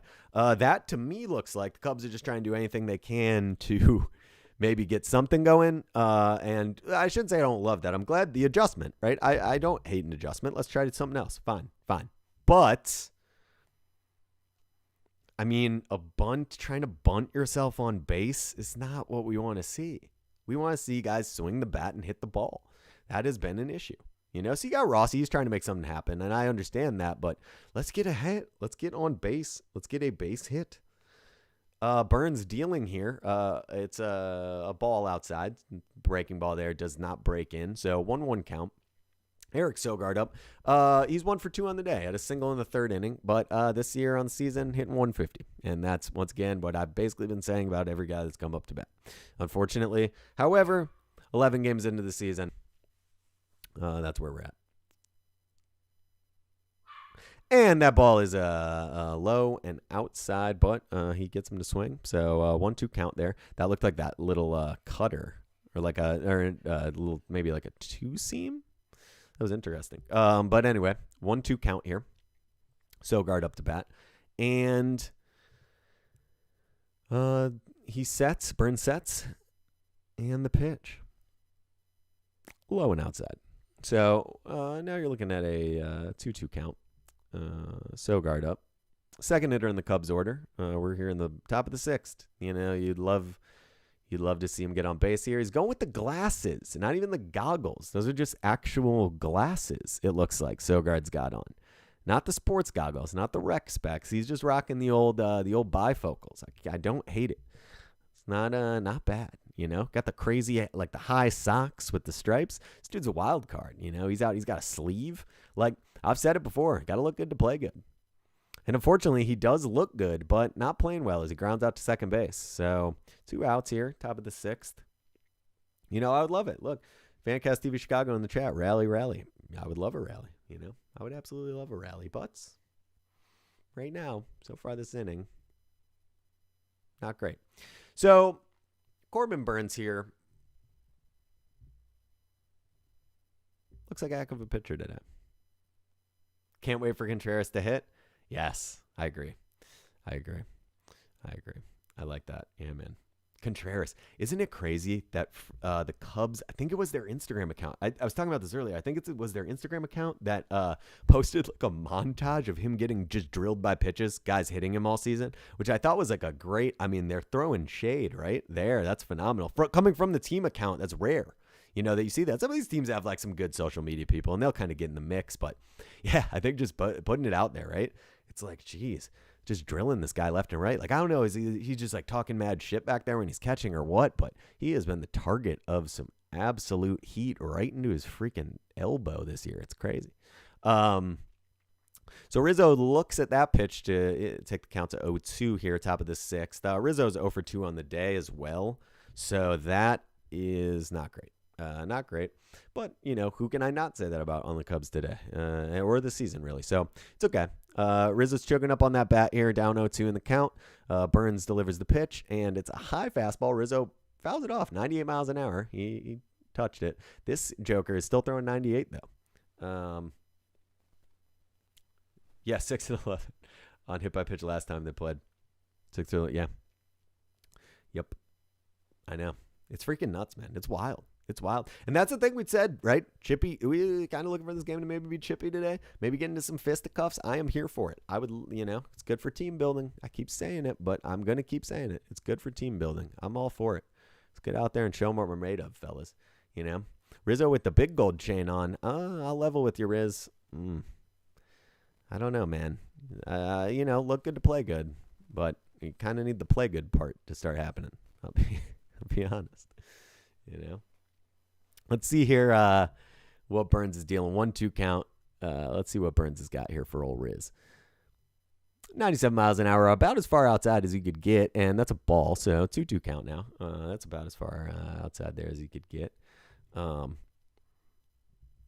I know it's a big ass strike zone today. That one was not close. I don't know if he thought, that was just a miss, I think, there for Burns. A rare miss for the day, to be honest with you, because my man has, what is it? Some like 9 strikeouts or something crazy. So he throws that one in the dirt and check swing. Yep, strikeout. Calling a strikeout there on that one. What? Oh, my God. I mean, that thing barely, like, wow. That's a breaking ball. Rizzo kind of talking to the ump here a little. I wouldn't say he's necessarily arguing, just talking to him because they call that check swing. Yeah, I mean, he swung. The reality is at the end of the day, he swung. And he swung at a pitch that bounced, I'm not exaggerating, maybe 3 feet in the dirt in front of him, and he knows it. I mean, what are you swinging at? Look at the Cubs fans in the stands. That guy's got his mouth open. This lady's shaking her head. Of course. Of course. How could you not? My man swinging at stuff in the dirt. Man, Corbin Burns dealing, though. You know, he's dealing. And he's a good pitcher, but shit, like, our offense can hit. Like, come on. You know? And I shouldn't say our offense can hit. I know what we have, as do all of you watching. We know what we have. We expect more out of this offense, and I think that's okay to say that. That's the reality. We expect more out of this offense. We just do, and we have to. We have to. It's so crazy coming into the season. I feel like so many people were excited. Like, the offense is going to be fine. It's the pitching. The offense is going to be fine. It's the pitching, right? I mean, I was one of those people. I was like, you know what? I think the offense will be okay. But really, that was apparently foolish of me. Once again, not trying to jump off ship. Less than 10% of the way through the season here. But our issues remain our issues, and I don't love that. You know, I just don't love that it's the same thing every game, but, you know, this is what we sign up for, right? This is what we sign up for. Cubs fans, we're still here, though, baby. Come on. We're still here. You know that. Think about that, right? We'll still watch the games. We're still here. I'm a diehard Cubs fan. I love the Cubs, you know, and I think you guys do, too. If you're watching me, if you're taking time out of your day to come hang out here on the stream and, like, check this out, you're a real Cubs fan. You know, you're watching the game, middle of the day, right? Yeah, you're a real Cubs fan. So if you're taking the time to come watch the stream, we're here. We're real fans, right? We're the real fans here. Like, it's the real deal. Like we said, like that one comment said up there earlier, like, Fancast, it's a broadcast by real fans for real fans. That's the truth. That's absolutely the truth. You know, I think it's absolutely the truth. Let me see if I can get this switched over here, and then we'll go. We'll keep rocking. You know, we'll keep rolling here. You know what, guys? Here's what we're going to do. Let's see if I can slide this.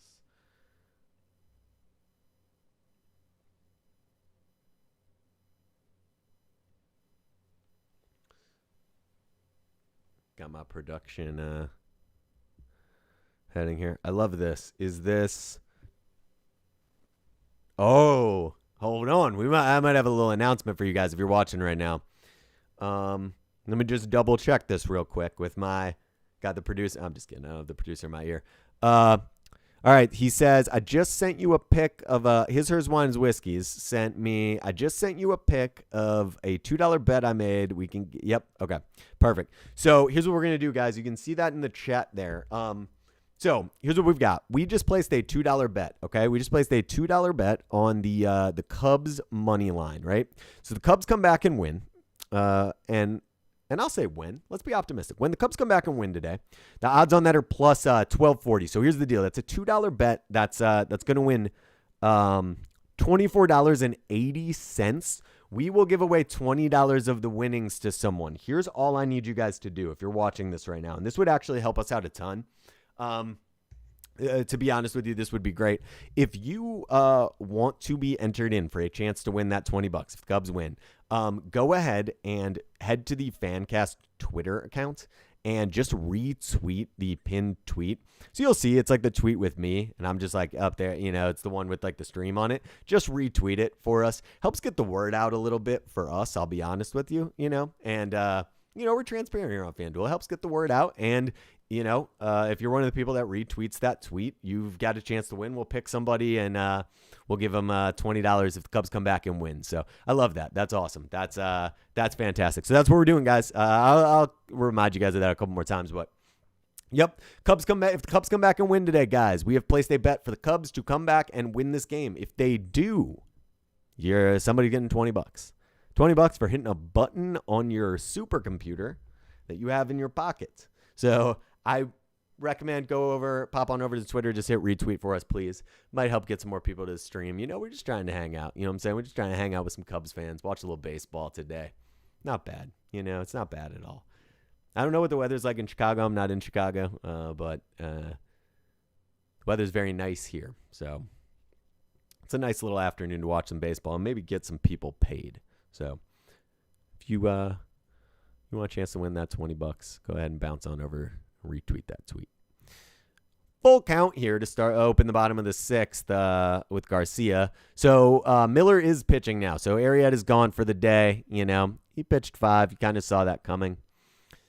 And as I'm talking right there, Garcia goes ahead and hits a little, kind of like a little bloop base hit out into right center field. So runner on first here. What's that? Shelby Miller. Gives up a base hit to the first batter he faces. That's what it is. Fire deals. Absolutely, Mike. Fire deals. Let's go. Fire deals, guys. Smash that retweet. Try to win this $20. We're rooting for the Cubs together, man. If we win, you win. That's kind of the thing, right? That's the thing with Fancast. That's what we like to do. We're fans, you're fans. If we win, you win. At the end of the day, that's what we're trying to do. It's talking about the giveaways. We're trying to do some giveaways and stuff like that. So keep rocking with us. Keep rocking with us, guys.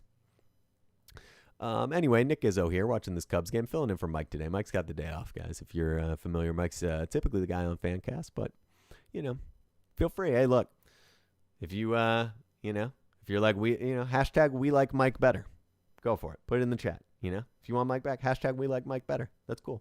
If you want me to keep rocking, honestly, you could hashtag keep Nick, no Mike, hashtag no Mike, hashtag keep Nick, something like that. Just let us know. It's okay. You're not going to hurt my feelings.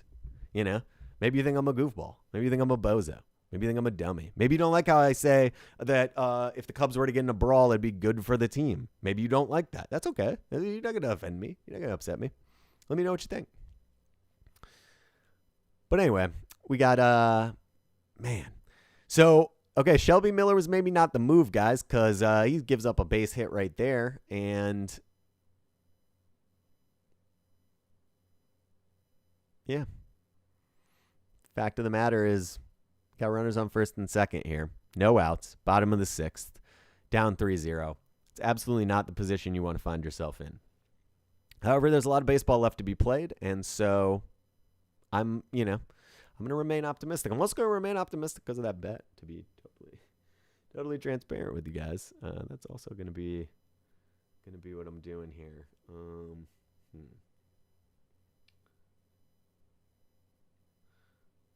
It's going to be part of it.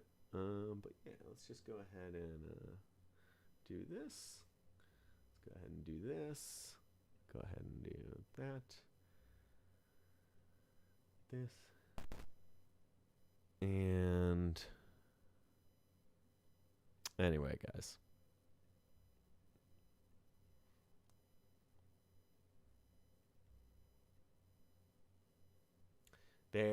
Okay. Now I think we are cooking a little bit on, okay. Anyway, sorry guys, 2-0 count. I'm new. First day I'm broadcasting the Cubs. Here we go. Random question. Here we go. What's a must-do when going to a Cubs game? My first one will be next Tuesday. Aaron, that's freaking awesome. I love it. Never been to a Cubs game before. Okay. So first of all, got a couple people in the chat here that I know absolutely can help. If Mike is still in the chat, he will have some, but I'll give you mine. Okay, I'll give you mine. So going to the Cubs game, right? Here's what you got to do. I would get there early. Okay, I would get there early. I'll level with you. I would try to get there early. Not so much. Okay, wear a mask. Yes. Okay. Outside of wearing a mask, you want to get there early, right? Here's why. If you've never been to Wrigley before, it's like an incredible place. I'm assuming they're home next Tuesday is what you're saying. But anyway, long story short, get there early. You want to take it in. You want to take in the environment. That's something that I used to do all the time when I was a kid. And it's just awesome. You get there early and you kind of take in the atmosphere. It's phenomenal. So that would be my first thing. I would say get there early. Like you get there an hour before game time. it's really, really a cool atmosphere. So that would be my first recommendation. Okay. Second recommendation, food wise, me personally, hot dog fries. That's what I like there. That's just me. That's me. That's my preference. I think the hot dogs are great. So I'd get a hot dog. Absolutely. Come on, hot dog at Wrigley, right? That's the thing. Get there early. Get a hot dog. Okay.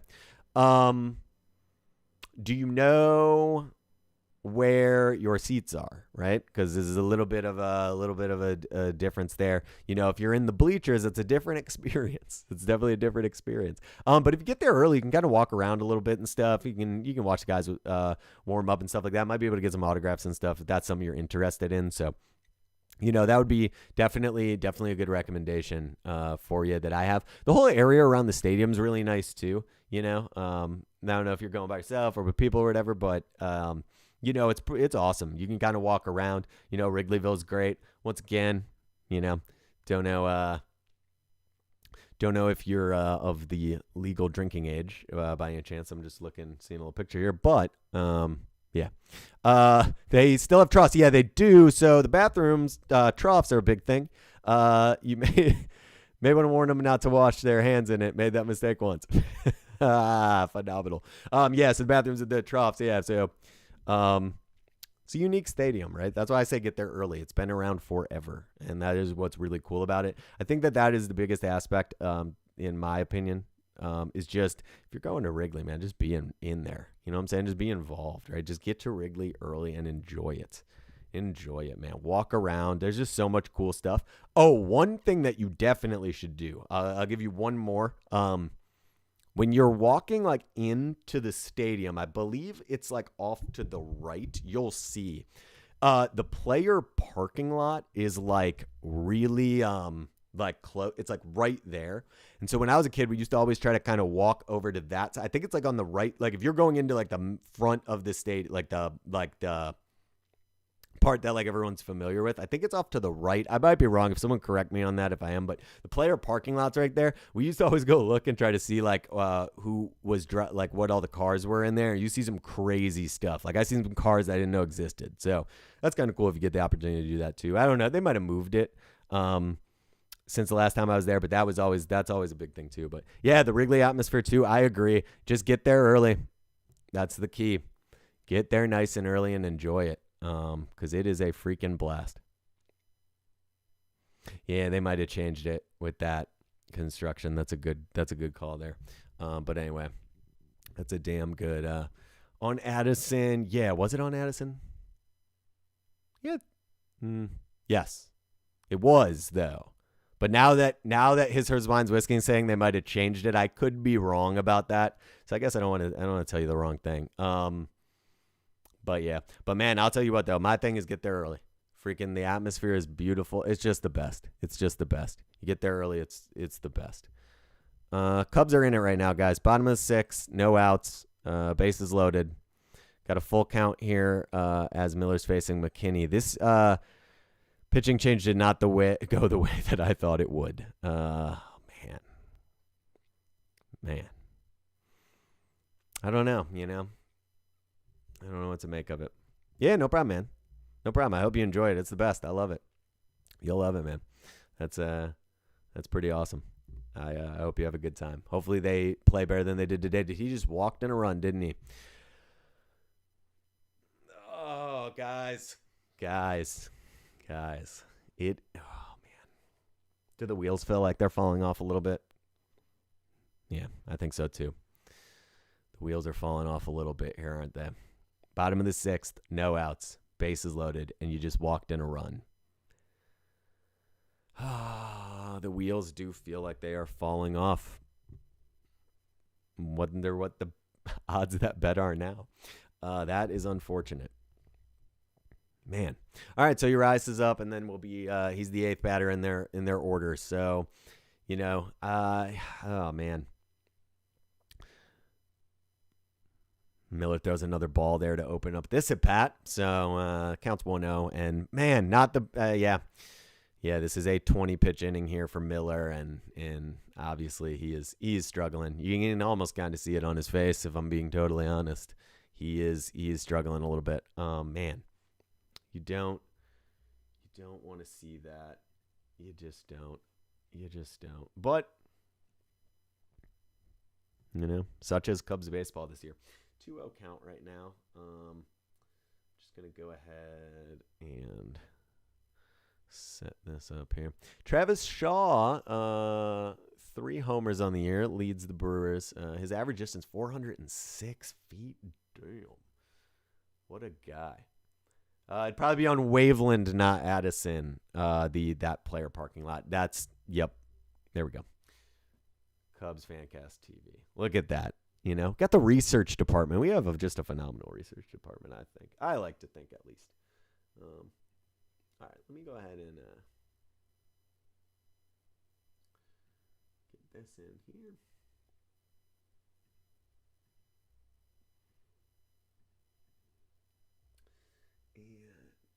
And we just want to go ahead and remove that.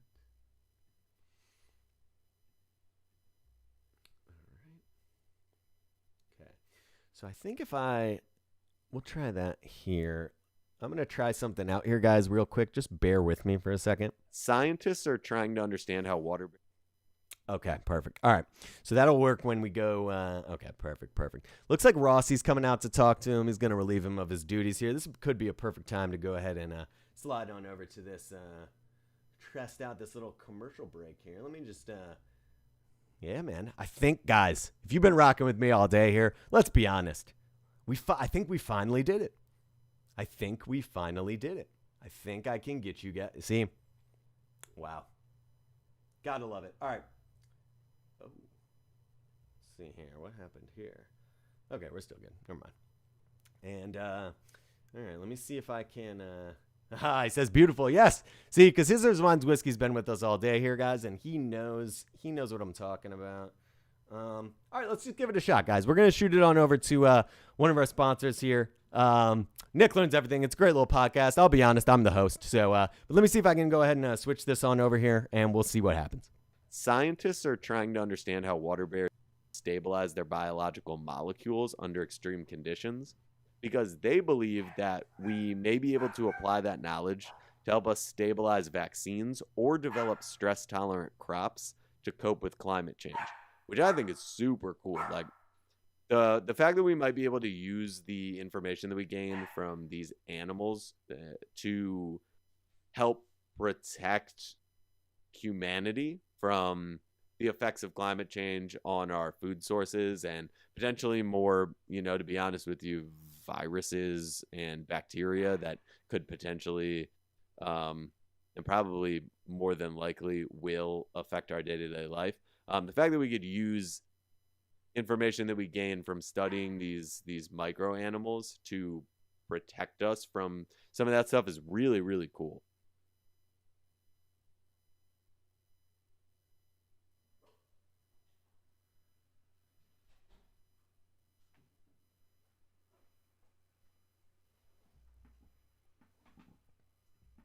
All right, what's going on, everybody? I'm back. Yeah, hopefully that commercial there worked for you guys. I'm not 100% sure, but that's okay, man. We're just learning. You know what I'm saying? We're new to it, right? I'm a little new to it here, right? Just filling in for Mike, but anyway. Yeah, so we're back here. Got Justin Steele, who's coming to the game now. He's just finishing warming up here. He's pitched on Monday against the Brewers. Gave up a hit. Threw 30 pitches on Monday. So I guess they're feeling good. And the Brewers, obviously, Burns has been dominant all day, so he's stepping into the plate, and he's going to keep pitching. Okay, it was a short. Yeah, okay. But it did work, though, right? Here's my whiskey. That worked the way it is supposed to work, right? Yeah, I'm going to assume that it did. I think I just clicked the wrong. I think I just picked the wrong video is all. But as long as it worked, then I think we fixed that issue. Perfect. Okay, so we have fixed that issue. Sweet. Okay, so here's the deal, guys. Bottom of the 6th, no outs. Cubs are down 5-0, and the Brewers are sending Burns up here, the pitcher, to bat because he's absolutely okay. Dogs were barking. Yeah, Chihuahuas. Am I right? Now I know. Got to mute the mic. Love it. Yeah. Okay. I was thinking that might be a thing. So all right, cool. All right, so I think I got that sorted out. So that's good. All right, guys. Burns is up, and that they might let him go the whole game today, honestly, or pretty damn close the way he's been pitching. This is definitely taking a turn for the worse here. And it's tough. It's tough. You're 6 innings in, haven't been able to get a run, and Burns has just been dominant, right? But then, unfortunately, they're showing Rossi there, and it's like, yeah, man, you make that adjustment, and look. I mean, unfortunately, your first guy out of the bullpen really hurts you, honestly. I mean, that's what happened there. Let's just be real about it. Steele goes ahead and throws a strike in there to Burns. 3-1 count. And of course it is. Of course it's a 3-1 count. Because why would it not be? Why would it not be? When you're facing the pitcher. All right, 3-2 count. Full count, bases loaded, no outs here. Bottom of the 6th. The Cubs are down 5-0. Quality relief from Miller, yikes. Yes, Zach, yes. Freaking brutal, right? Like, fuck, man. And before that, it was like, all right, well, yeah, get Arrieta out of there. Let's see if we can get a fresh arm in there and hold this to 3 runs, and then look what happens, right? Freaking brutal. Like, Man, it really is. But, we move on, right? Like I said, got to make adjustments, and you try to make an adjustment there with Miller. Absolutely just a dumpster fire, but, I guess that's how it's going to be today. And Burns, the pitcher, drives one out into center field, and 2-run score. So Brewers take a 7-0 lead. And the pitcher with 2 RBIs. Fucking, you've got to be kidding me. Like,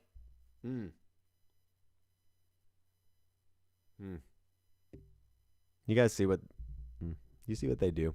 You see what they do to me. This is what the Cubs do. Because I start the game off today, and I'm talking about, like, we got to be optimistic, and we can't jump ship, and we're only 10% of the way through the season, or not even. Everything's going to be okay. And, oh, man, maybe it'll be an exciting time because, the game yesterday was so chippy and blah, blah, blah, blah, blah, and all that stuff I was saying. And then look at what they do to me. Look at what they do to me. They freaking play like this. And I have no answers for you guys. I have none. And I don't think anybody has any answers for me. I mean, you got the freaking pitcher up to bat. You start out down, right? And you start out with a 3-0 count against the freaking pitcher. So then you got to throw a couple softballs over the plate, and he makes contact.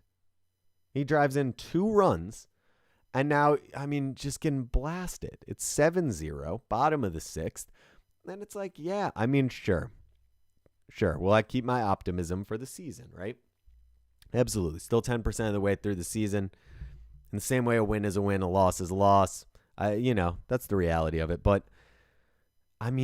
come on with this team.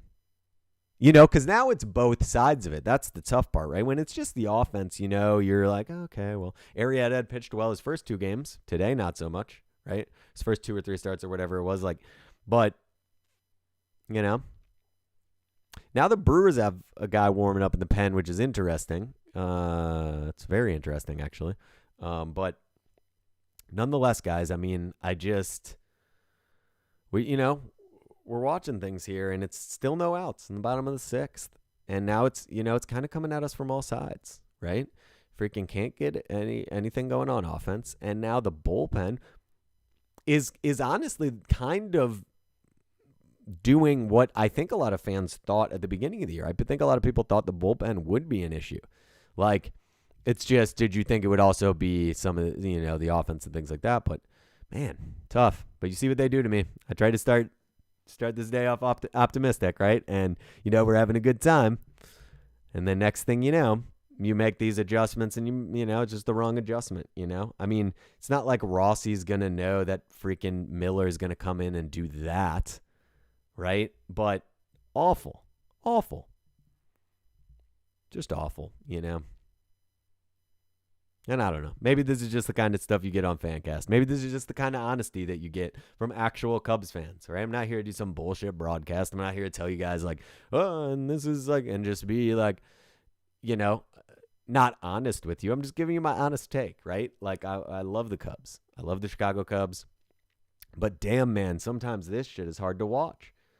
Like, man, it's hard to watch. But anyway, we'll keep rolling. Still a nice day to watch some baseball, right? I guess. Anybody else getting tired of watching this shit sometimes? Me too, right? Me too. But the question is, I bring it back to the question that I asked earlier, right? I really will. I bring it back to that question that I asked at the beginning of the stream, which is like, from other fans, right? It's not just, I'm not up here trying to be like some expert and tell everyone all my opinions are the most important thing. Like, what do you guys think? I don't fucking know. We obviously have to fix this. You know what I'm saying? We obviously, right? We obviously have to fix this, So let's just have an honest, I think it's time, like, we just have to have an honest discussion, right? Like, I think the reality is like, I mean, this isn't it. This is the 12th game of the season. This isn't it. It's still a 6th inning. I know. And that's what I'm saying. So my question, I guess, to the just everyone watching the chat, whatever, is what has to happen, right? Like, what are the practical steps that the Cubs need to take? Because, like, this isn't it. This just isn't. The way things have been going so far this year is not it. And look, you lose today, you're 2 games below 500. I get it, man. I'm not trying to freaking jump off, jump off the ship or anything. But, like, I mean, obviously, there's got to be some thoughts here of what the Cubs need to do. And I guess I'm just curious what other people think, because I don't know, got to hit the ball. And I think, unfortunately, now you're going to run into a stretch where you're playing a lot of games in a row. So that's going to go one way or the other, right? Like, because those offensive struggles are, you think law of averages, it'll cycle through. And yet, so far, it hasn't this year. So, let's see. But I'll tell you what, I mean, if you're a gambling person, you have some fun right now. I mean, I would just bet player props the rest of the way here, right? At least you can have fun when they're up to bat. Hope somebody makes something happen. Maybe bet that Javi hits a homer or something, right? That's about all that's left. A lot of overs hit today, though. A lot of overs hit for people. Like I said, I think the strikeout over for both pitchers hit. I think the over for the game was 7.5, so we're getting pretty close to that. A lot of overs hit today.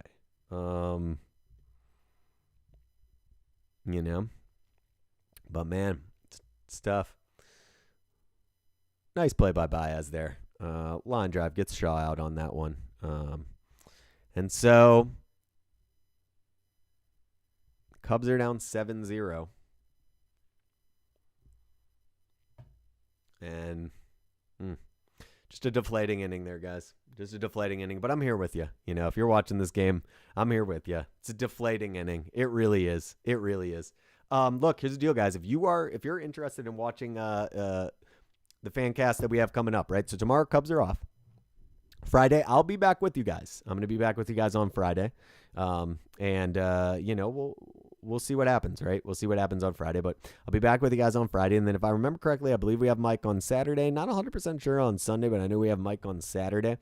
And then next week, the Cubs start a stretch, guys. I think they play something like 11 games in a row without a day off. I believe that starts next week. So going to be a ton of action here on Fancast. If you're watching us, just know, ton of action. Trying to give away some money. Today, it's going to be tough. Now, look, I'm all for a rally. Don't get me wrong. Do not get me wrong. And I've said this before. I don't know about 7 runs, but if the Cubs decide to start hitting and make something happen, they do have the power, right? They do have the ability to score some runs. I don't know that that's coming today.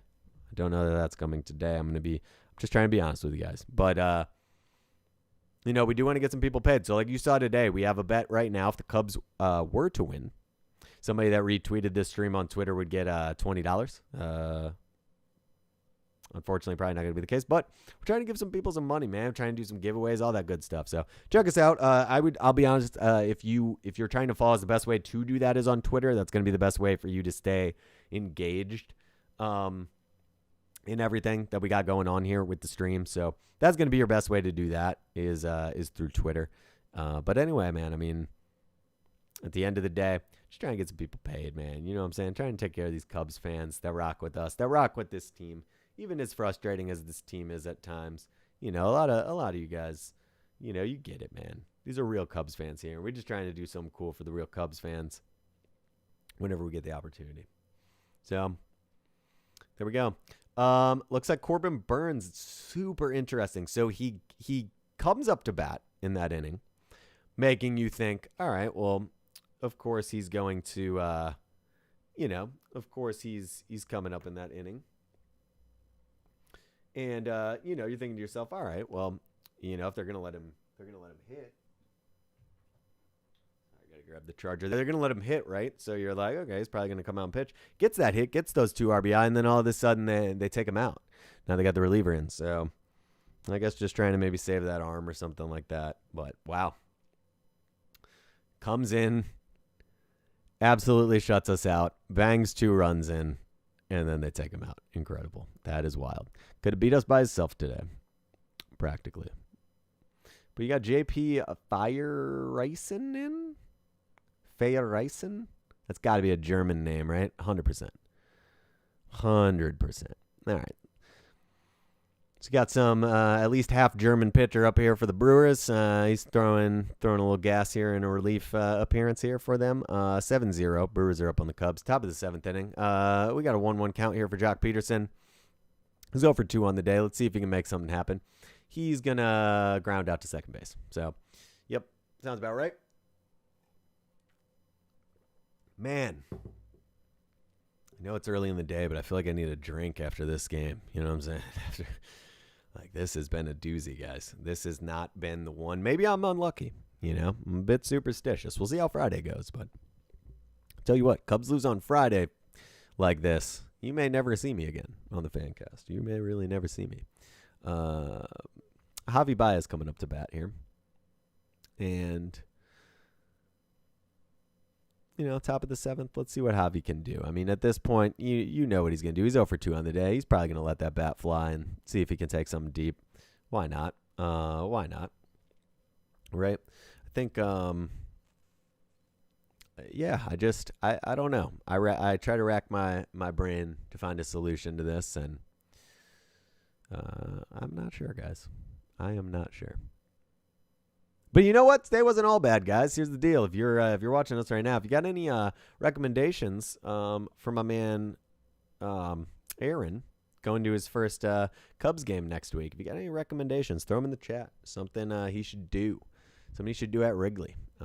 It's a great place. Going to his first game. I mean, it's just phenomenal. You'll love to see it.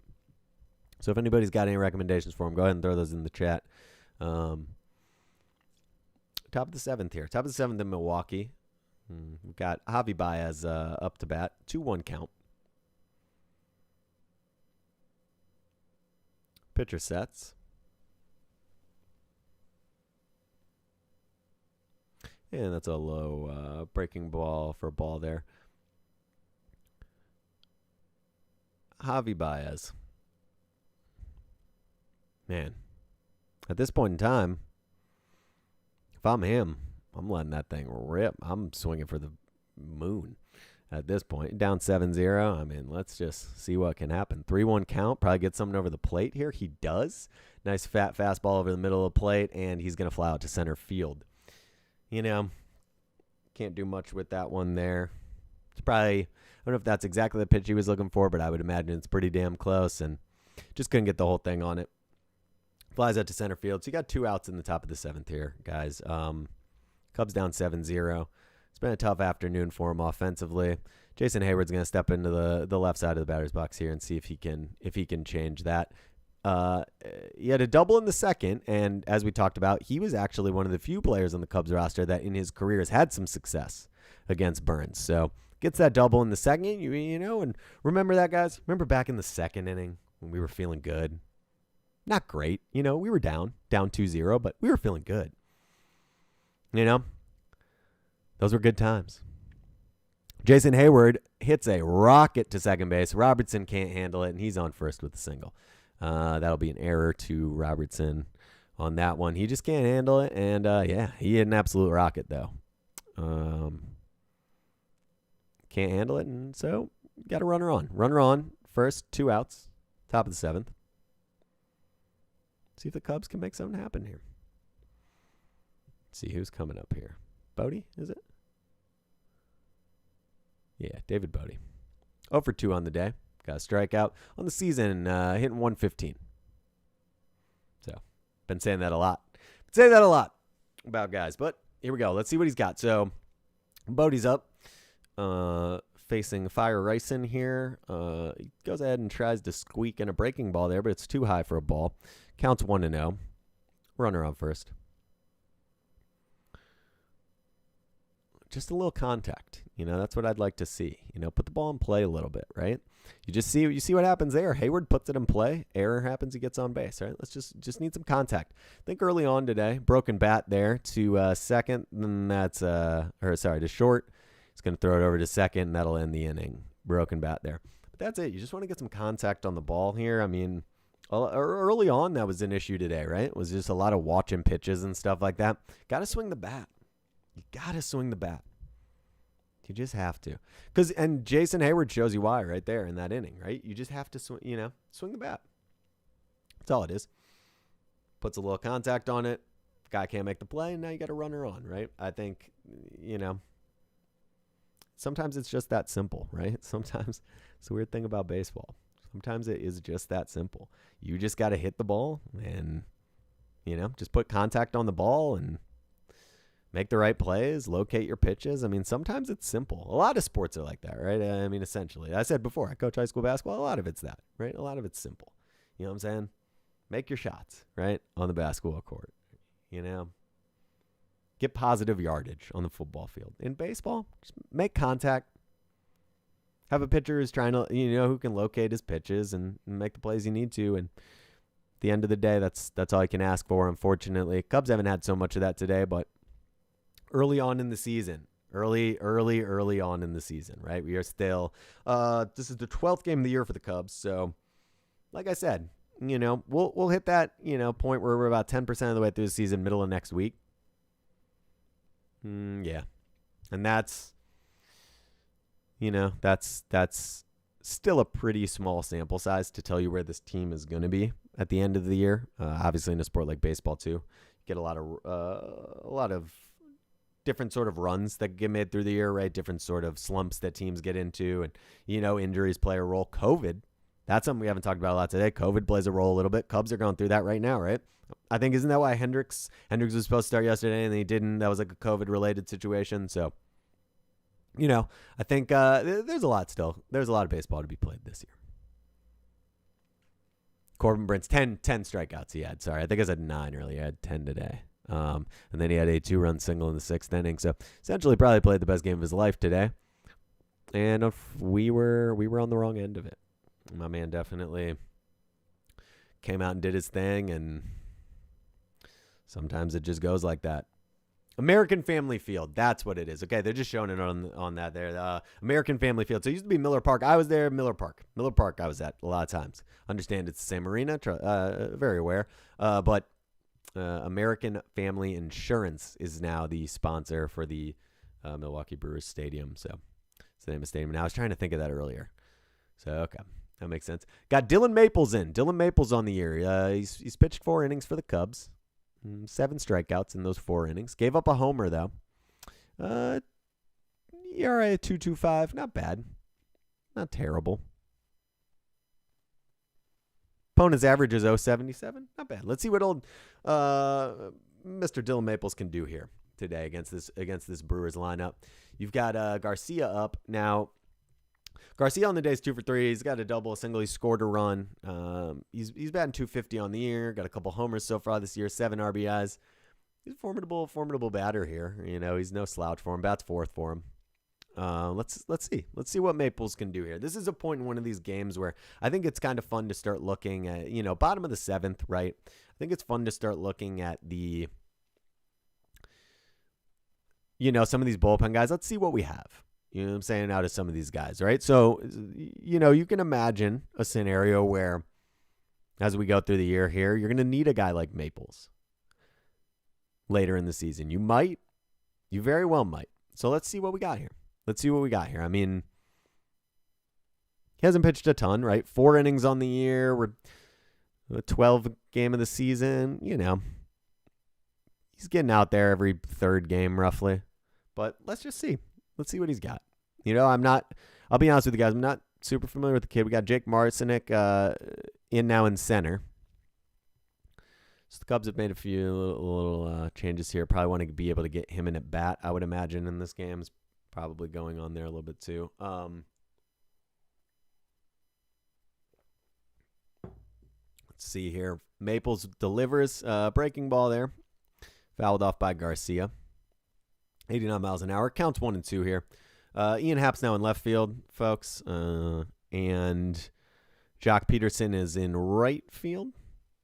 Looks like we've made a little, just moving some stuff around. I think when you're down this much, that's what you're kind of looking to do if you're David Ross. You want to see a little bit of maybe some different options for some different guys, right? You're always trying to get better. You're always trying to get better when you're the manager. And I know, so maybe I'm too optimistic, but I think that's what you're trying to do here in this setting.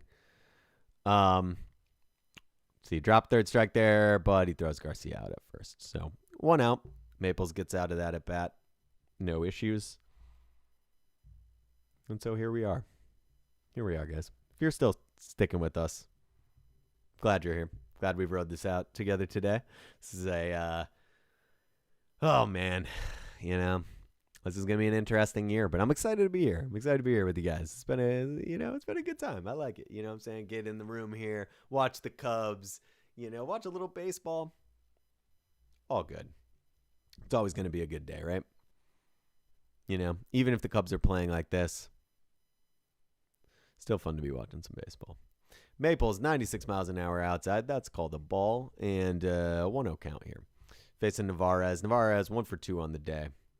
Has a single and scored a run. Also has an RBI. Hitting from the left side of the plate, Narvaez. He's a bigger fella too. Probably a little bit of power back there. And looks like he's showing that power off with a skying fly ball to center field. Jeez. That thing was up there for a while. Narvaez is a little pissed. Looks like he felt like, maybe just missed a chance to take one deep there. But yeah, that's wow. Just showed some interesting flannel in the stands from the Brewers fans. Sorry, that caught me off guard there. Goodness. Wisconsin, am I right? Look at that. All right. So, 2 outs here in the bottom of the 7th. Hira up again for the Brewers. Let's see how Maples can go here. He's 0 for 1 on the day, so Maples starts him off with what looks like a breaking ball that did not break in the way that he wanted it to. So we're a 1-0 count here. And he sets. Throws that one in the dirt. 96 in the dirt. And that's a ball there. So 2-0 count here. I think at the end of the day, if you're Maples here, I mean, you got to be kind of looking at this like a bit of a tryout, You've seen some of the pitching struggles the Cubs have had today, and so, you can have an opportunity here to be a bright spot when the coaching staff's thinking about, pitching today, if you can get out of this inning unscathed, but it's going to be tough. Another ball there, so we're 3-0 count. It's going to be tough if you're going to walk Hira here. The K-zone says that's a ball. Ump calls it a strike. Once again, big-ass strike zone today. Just being honest. Just being honest, big-ass strike zone today that we've been seeing. Truth be told. And it brings the question up of the robot umps. Once again, robot umps. That's some merch we could probably get going. A little robot ump merch. I'm a big fan of that. Let's see here. Looks like he's going to walk him there on that pitch there. So runner on first. Bottom of the 7th inning. Brewers are up 7-0. It's been a bit of a day for the Cubs. Now, let's see here. McKinney's up, right? Yes. McKinney, left fielder for the Brewers. He's over 2 on the day. Had a walk in the 6th, scored a run. It's kind of at the point here where it's like, who the hell hasn't scored a run for them? And he's batted .429 on the year. So 2 outs, runner on first. Certainly a dangerous hitter up. Let's see what Maples can do here. Sets first pitch to McKinney is low, 96 miles an hour low though for a ball. This is one of those situations where you got to be careful. McKinney's a serious hitter. Got to be careful here. Want to make sure we get out of this inning as unscathed as possible. 1-0 count. Maples sets. And that's fouled off. 1-1.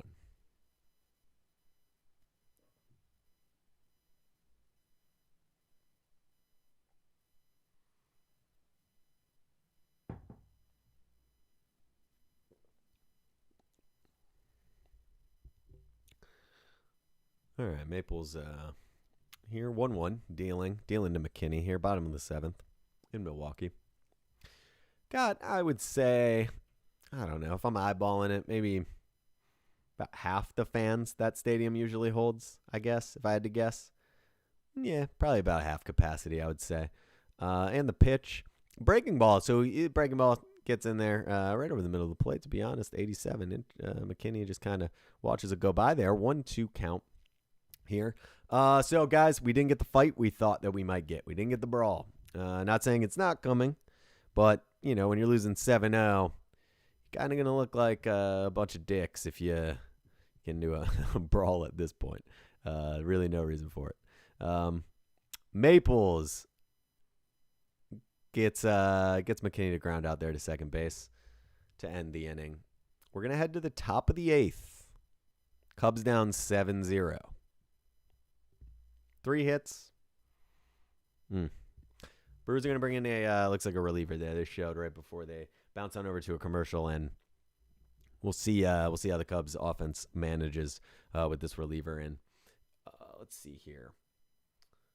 Check this. Now, you know what, guys? I said it earlier, and then I was talking to the chat. Let's go ahead and go to the Cub together. Let's see what Cubs fans are talking about. All right, here we go. So we got just checked the Cubs score. Are we seriously going to do this every day? I feel the same way. Feel the exact same way. We need to throw strikes. ... Here's the Maples.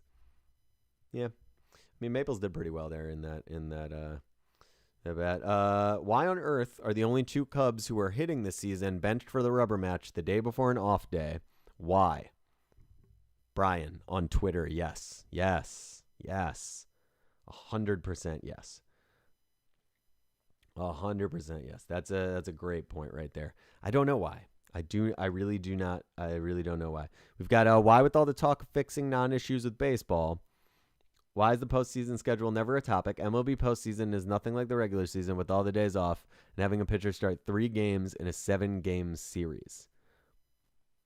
Interesting. It's an interesting take, I guess. I'm sure some other people have that take. Being a Cubs fan isn't easy. If it was, everyone would do it. Yeah.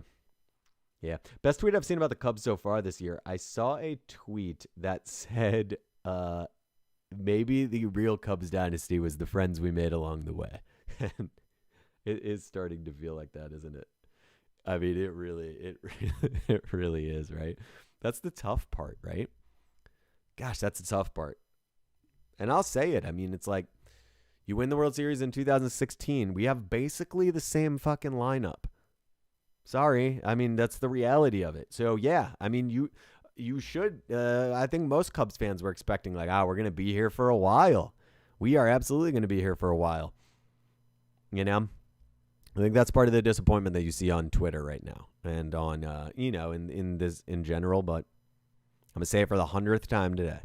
How far are we through the season? Not even 10%. So take that for what it's worth.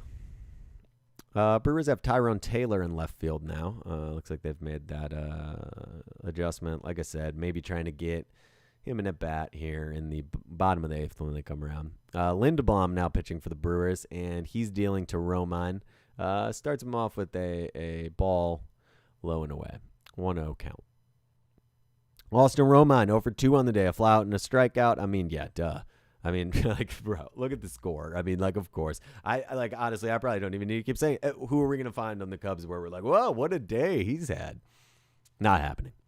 Romine swings at that and flies out to center field. So 1 out. Start the top of the eighth here. 1 out. Lindblom gets him to fly out to center there. Now, pitcher spot coming up. Let's see what the Cubs do here. I was looking at the chat and then back at the game.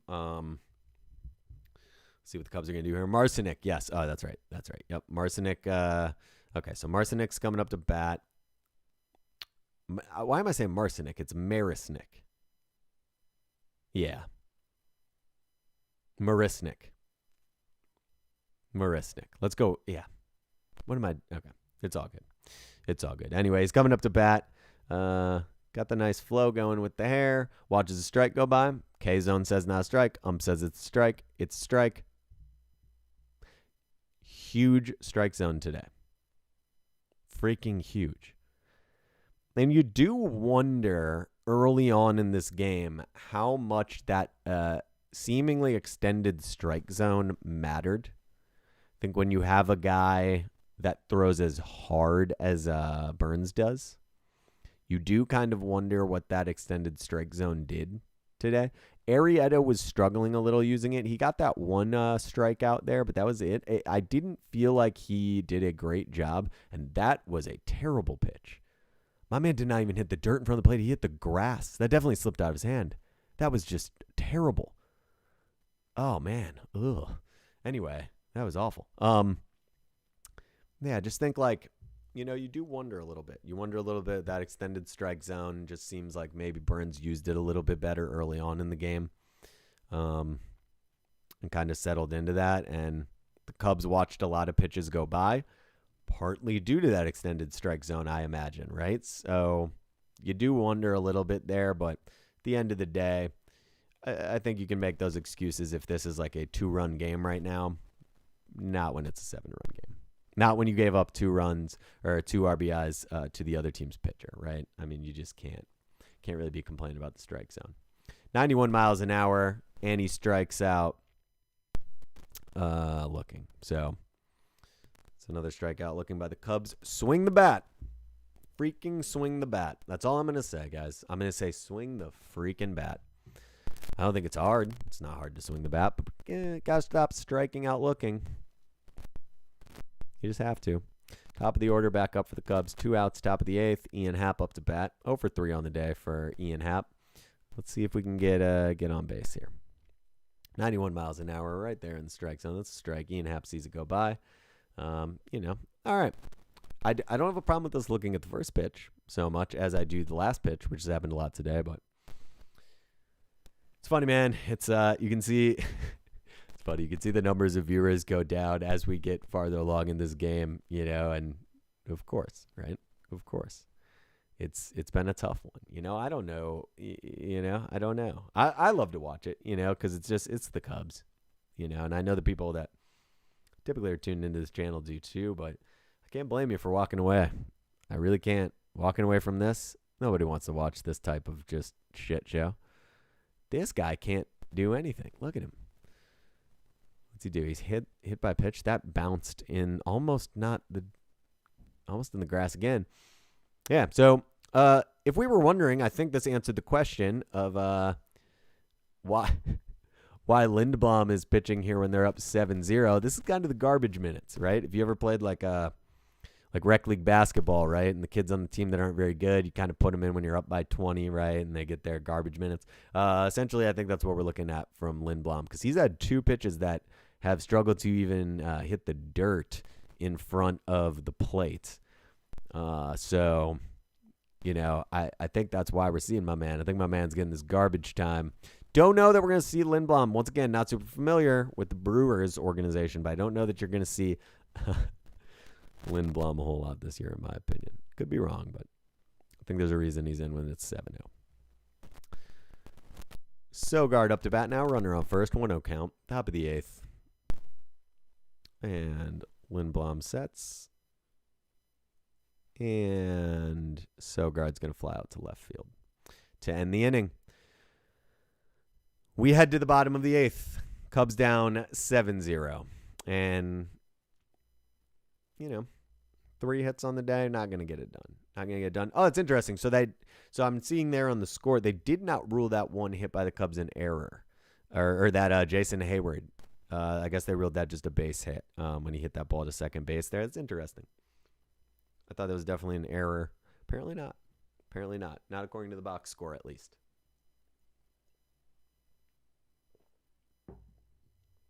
Not according to the box score. All right, guys. So now we head into the bottom of the 8th. You're just looking to see. I'll be curious to see who the Cubs throw out there to pitch. See what type of inning we can get out of them. Get to see the middle of the order one more time there in the 9th, and that's probably going to be all she wrote today. I'm not going to lie to you guys. It's not what the fan cast is about here. It's about optimism. It's about positivity. And I'll absolutely be streaming if the Cubs figure out a way to come back. However, it seems unlikely, and I think that is something that we all have to take a look at. I think that's something we all have to take a look at as Cubs fans, is like, how does a game like this happen? It's not been a great one. Not been a great one for the Cubs today. But let's see here. Got a man, that strike zone's interesting. Yeah. It's funny. It got mentioned in the chat earlier, and it's damn interesting. Because you do wonder a little bit. About that. It's the human error element, and maybe that's the argument for some of these people that don't like the robot umps, right? Is they kind of like that human element to it, right? A little human error, not a big deal, right? Do you want your starting pitcher, right, to be confined to the robot strike zone? Is interesting. If you have one of these starters that kind of knows how to really extend that zone a little bit, it's kind of part of his pitching arsenal, right? Is being able to maybe play on the edges of that strike zone. I don't know that you want the robot ump, right? I don't know that you want that. I don't know that you want the K zone being the decider if you're in that type of situation. Maples, okay. That answers that question. All right, Maples. So Maples is going to pitch another inning here. Let's see what he's got. I think he is going to be facing... Should be, Urias here. Yep, Urias. He's going to be facing Urias here to open up the inning. Opening up the bottom of the 8th here. Cubs are down 7-0. It's been a tough one, but we're having a good time. Having a good time. Tried to give away some money today, guys, and it didn't happen. But next time, right? I'm back on Friday. We're going to try to give away some money on Friday. Hopefully we can kind of bounce back. Hopefully the Cubs can bounce back on Friday. We can get away and give away a little bit of money to you guys for tuning in. I would love to be able to do that. So tune in for that on Friday. It'd be a fun little way to kick off the weekend, right? I'm going to kick off the weekend with a little bit of Cubs baseball. I'll take it. I'll take it. Maples opens up the at-bat 2-0 right now. So 2-0 count. Struggling to find the strike zone here in those first 2 pitches, but let's see. Urias is the 8th batter in the lineup for the Brewers. So, probably looking at hopefully being able to get out of this inning unscathed. Though when you're down 7-0, I don't know that that's something you can just assume, right? I don't know that that's something you can assume. But yeah, man, this is where we're at. Luis Urias. We've got what's he got? A walk and an RBI today. And once again, who doesn't have an RBI? It feels like. I'll tell you who had an RBI. The freaking pitcher for the Milwaukee Brewers had 2 of them. Could have beat us by himself. Basically could have beat us by himself today. 3-1 count. Maples sets. And that's low. That's going to go ahead and walk the batter, the first batter of the inning here. So the Brewers have a runner on first, bottom of the 8th. No outs. Runner on first. And let's see. The 9th spot in the order is going to come up here. Let's see what goes on there, right? Let's see what goes on there. What are we looking at doing here if you're the Brewers? Maples, 20 pitches so far today. This is his second inning that he's pitching. Let's see. Taylor up for the Brewers. Yes, Taylor. Maples is going to start him off with a breaking ball, it looks like. That does not break. And maybe that might have been a little bit of a cut, a little more of like a cut action there. But anyway, high for a ball. So 1-0 to open the game here. And look at that. I got the dogs. They just came in here with me. They're fired up. You know what I'm saying? I think they can tell this game is almost done. And that's a deep, deep, deep fly ball to right field. And it's going to be foul and caught by a fan. That's awesome. That was about as close to a home run as you can get, though. But, man, Cubs fan with the catch. Beautiful catch. Hey, look, feel the way you want to feel about people bringing their glove to the ballpark. You know, adults bringing their glove to the ballpark. I know it's a touchy subject, but if my man doesn't bring his right there, I don't know that he catches that. So he's going home with the souvenir because he brought a glove to a baseball game. Now, I get it. He's a grown man. Feel the way you want to feel about it, right? I'm just being honest with you. If he didn't have it, probably not going home with the souvenir. So, you know, that guy obviously doesn't care what we think about that. You know, he just doesn't. It's just a fact. Feel the way you want to feel about it, you know. Hashtag gloves at the park in the chat, or hashtag gloves are whack. You know, either way, either one is fine. Gloves in the park in the chat. If you're a fan of that, you know. Once again, I don't think anyone has a problem with anyone, you know, under the age of 18 bringing a glove to the park. I think it's when you start to be, you know, some people take offense. I'm not saying it's me, guys. I'm not saying that necessarily. I'm just telling you what I know about the sport. Barehand. Okay. Barehand those balls. Nice. Hizzers Wines Whiskey. Yes. Barehand those balls. Give me 1 sec, guys. Let me mute this real quick.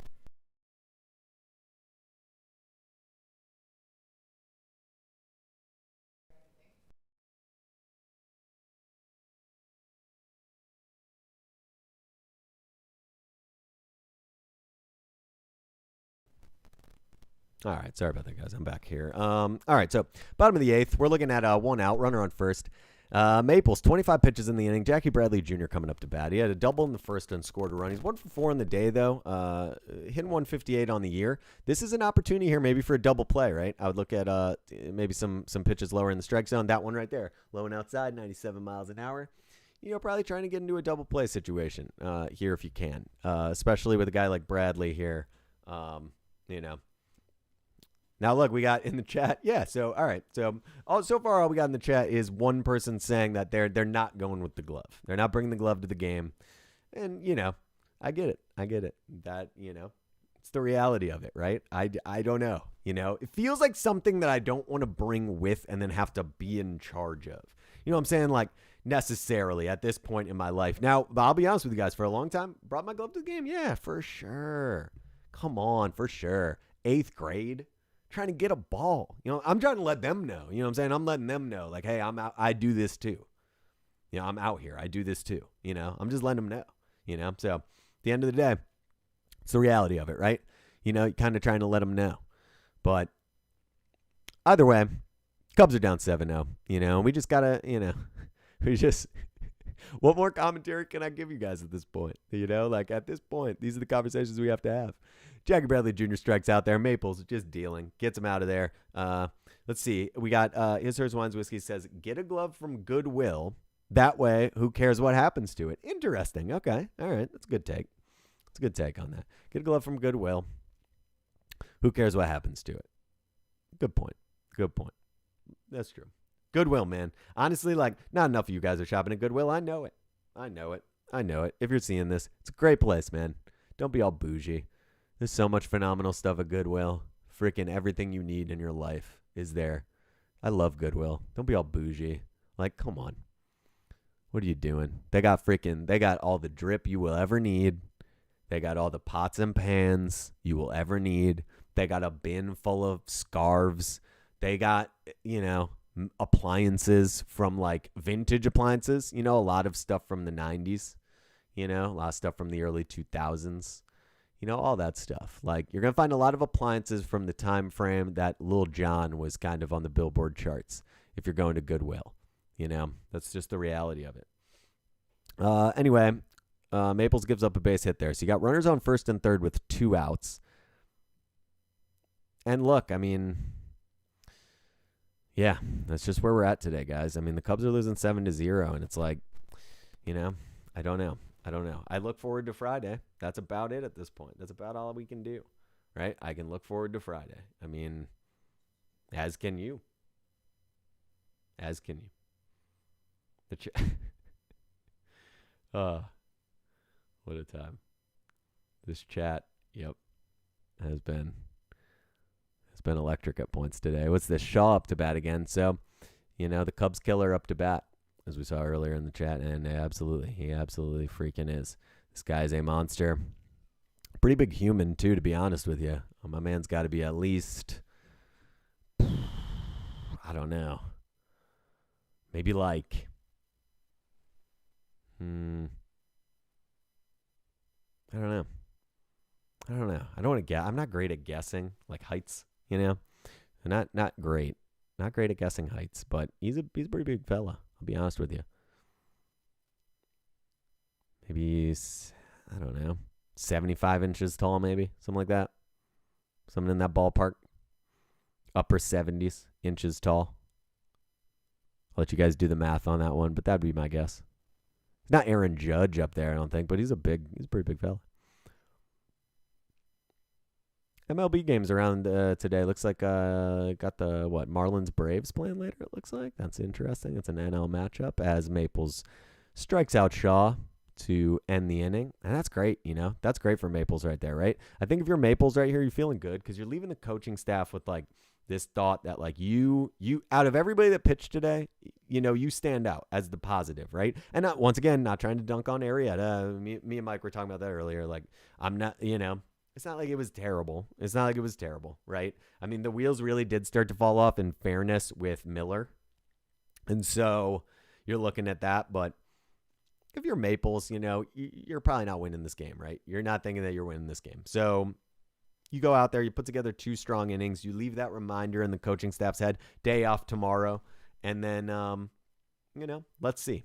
Don't know if we see him on Friday, but we're going to see him the rest of this year. And from what I've seen today, he strikes out Shaw right there. I like that. I like that a lot. That's great. It's a great a look for Maples there in a game that's just kind of out of hand, right? It's just out of hand. So, I mean, you're facing the guys you're going to face, and you want to leave a good reminder with the coaching staff there. So, not bad, man. I like what I see out of Maples there. So, Cubs are coming up to bat here. It's going to be the top of the 9th. If the Chicago Cubs are unable to put together 7 runs here, it's going to be a wrap for us today, guys. We're at a commercial break here, so for those of you guys tuning in, I'm going to do a little, I guess I'll give you guys a shameless plug. I know I showed the one video earlier, but yeah, like I said, Nick Izzo here, filling in for Mike. Cubs Fancast. If you guys love watching the Cubs, just kind of hanging out on the stream, like, come kick it with us. We'll be back Friday. We'll be back, through the weekend, next week, all that. Come hang out, doing giveaways, trying to give some people some money, especially when we hit these bets that we've made. It's a good time. So if this is something that you're interested in, tell your friends. Tell the Cubs fans that you know in your life and all that. As far as me personally, shameless little personal plug here. I do a podcast, guys. I showed the one clip earlier. It's called Nick Learns Everything.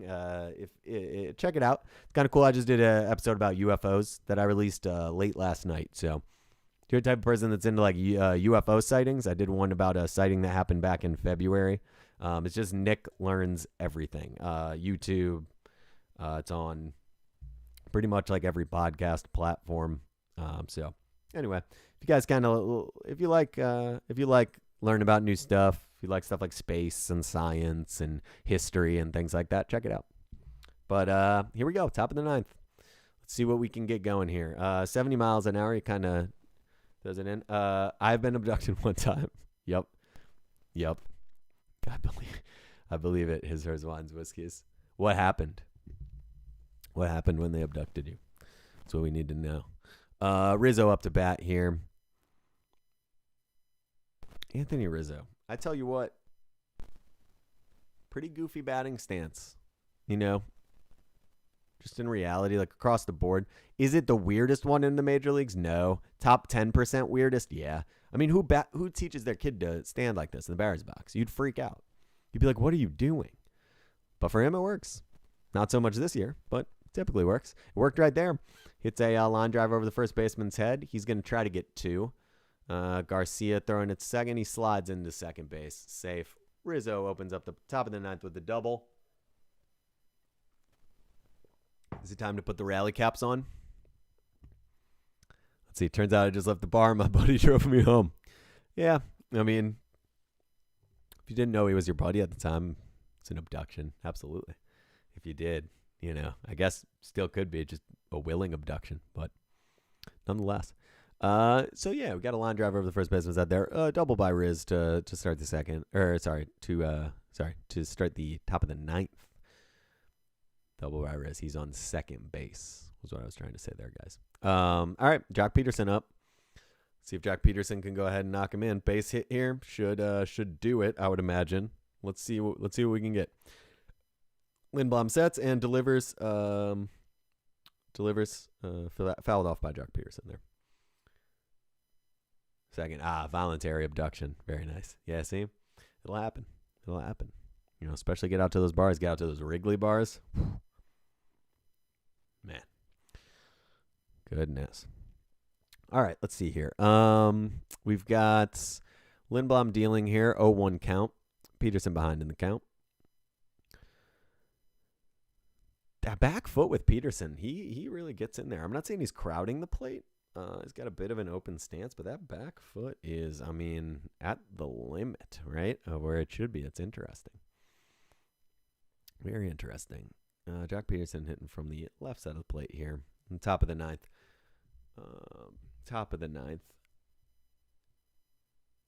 We've got 0-2 count here. Lindblom sets. Runner on second. He steps off the mound for a second here. Just takes a look over at second base at Rizzo. Rizzo with the steal yesterday, a phenomenal steal yesterday. If you guys remember, that was pretty early in that game. Takes off from first base before the pitcher had even thrown the ball.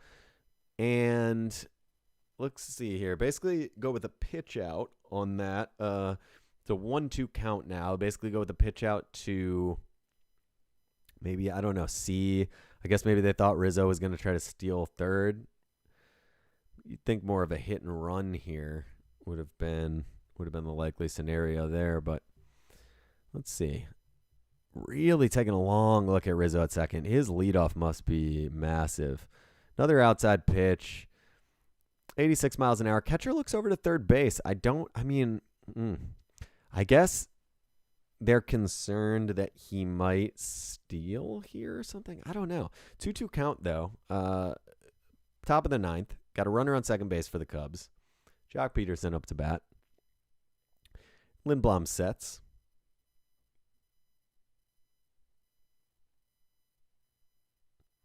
And that pitch is driven deep to right field, but it's going to be foul.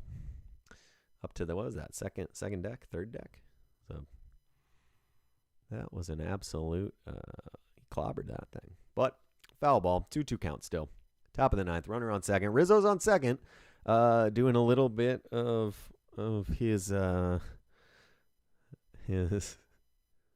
best athletic impression here, or impersonation rather. He's trying to make this pitcher think he might take third, it seems like. I don't know. Hit and run, maybe we'll see. But and that pitch hits Peterson in the leg. It's a breaking ball. It just looks like it got away from him.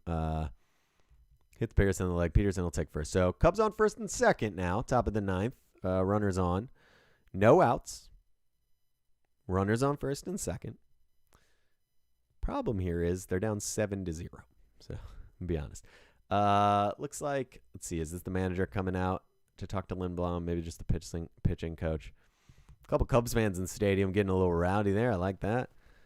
A little rowdy there. Yeah, just the pitching coach. Just talking to him. Just telling him to settle in.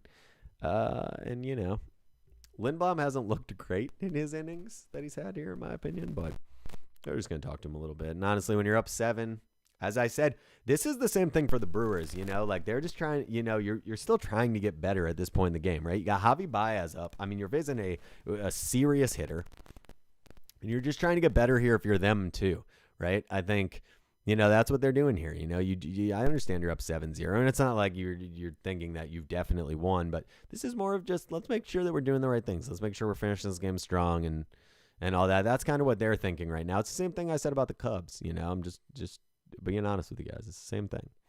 Javi Baez, 0 for 3 on the day. He's going to step in the batter's box here, hitting 205 on the season. 0 for 3 today, though. 2 strikeouts. And if you know Javi, that's sometimes how it goes with him. Runners on first and second here. Lindblom sets. Opening pitch to Javi Baez is a breaking ball right over the middle of the plate. Javi swings and misses. 0 for 1. 0-1 rather.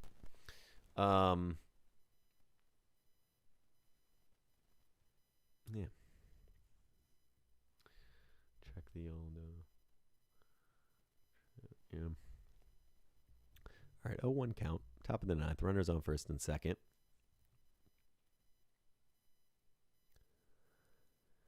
$76 miles an hour. Looks like Javi tips that one back behind the catcher. Now we got 0-2. And just hasn't been able to make solid contact today, really. To be honest, it's been just struggled to make solid contact. And as I said before, that's kind of, something Javi struggles with from time to time. Let's see here. 0-2. And the pitch. That one's high and outside for a ball. 1-2 count. Runner still on first and second. Javi Baez. Gotta love him, right? I mean, at the end of the day, I love the guy. But struggling so far this year to make contact. Got 3 homers on the year through 11 games. 12 now, unless he can take one out on this at bat through 12 games. But either way, he's here facing Lindblom. Lindblom sets. And the pitch is outside. Javi chases it and strikes out swinging. 70 miles an hour, breaking ball. Looked like a slider. Slid way off the plate. I'll be honest, Javi didn't even look convinced they wanted to swing at that one. I don't love it. 3 strikeouts on the day for Javi Baez. Struck out 3 times. Man, it's just tough. 5th hitter in the rotation today, and he's had a tough day. I think the day off tomorrow is going to be good for the Cubs, guys. I'll be honest with you. I think that day off is probably going to help them out a little bit. He's the worst with that shit. I agree. I do agree. He is the worst with that shit, says the chat. I definitely agree. Strikes out, a lot. It's part of it with him, unfortunately. I think as Cubs fans, we've become a little too accustomed to it. He has those moments of brilliance, but it's that consistency that he struggled with here a little bit, especially early on this year. 1 out, top of the ninth. Runners on first and second. 0-1. You got Vargas up here, looking to make contact, maybe driving a run. Let's put the Cubs on the board, hopefully. And he lines a ball to third. It's caught for the out. 2 outs. So we're 1 out away from this game being over. Runners on first and second. Cubs trying not to get shut out here. David Bodie coming up to bat, and I'm going to be honest, trying not to get in a situation where you get shut out. You just don't, I mean, a base hit here probably prevents that, right? I mean, you're going to send that guy pretty much no matter what, I would think. So make contact here and hopefully can get on the board. That is a pitch to the backstop, but it bounces right back to the catcher, and so that's going to keep Rizzo at third. 1-0 count now. That was a terrible pitch. So that is basically what I understand that those first two, like, I don't know that they would be wild pitches that he just drilled into the grass in front of the plate. But, I mean, that's basically his third wild pitch of the day. I mean, this kid Lindblom can't throw the ball anywhere he wants to. I think there's a reason, as I said, he's in a game where they're up by 7, and it's just like he is all over the place. This dude has no control whatsoever. Like, zero. So, anyway, Bodie's up. 1-0 count. Let's see. Bodie makes contact, and got to catch out by the timeout. Catch out. It's a long day. Getting a little tongue-tied at the end here, I think. But anyway, the catcher called for a timeout there. But here we go. Lindblom sets, 1-0 count. Base hit here could score a run. And Bodie watches that pitch go by, low in the zone for a strike. 1-1 count here in the top of the 9th. This is the situation, right? I think, you'd love to see just a little bit of contact, get the bat on the ball, and maybe not get shut out today. Tough day, I think you kind of wonder if it's a little bit of that hangover from last night, right? A little bit of that. You come back. There was an emotional game last night. Cubs come back and win. And then you go from that night game to a day game. Maybe a little bit of that hangover, right? Maybe a little bit of that sort of emotion of last night kind of catches up to him. And that'll do it right there as Bodie grounds out to third. He throws it over to first, and that will end this game. Final. Brewers win 7-0 against the Cubs. Guys, look, here's the deal.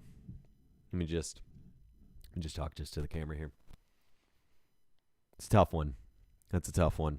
But look, the house isn't on fire. 2 games back from 500. We're not 10% of the way through the season even. Got a day off tomorrow. You regroup. I think that's a travel day.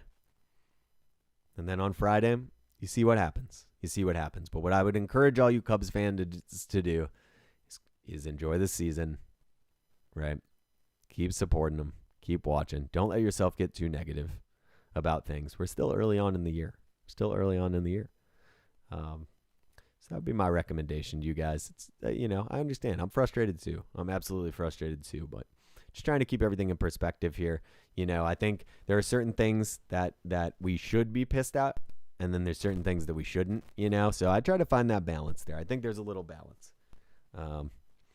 But anyway, Cubs will be back on Friday. I believe that game is in the afternoon as well, and I'll be back on here with you guys.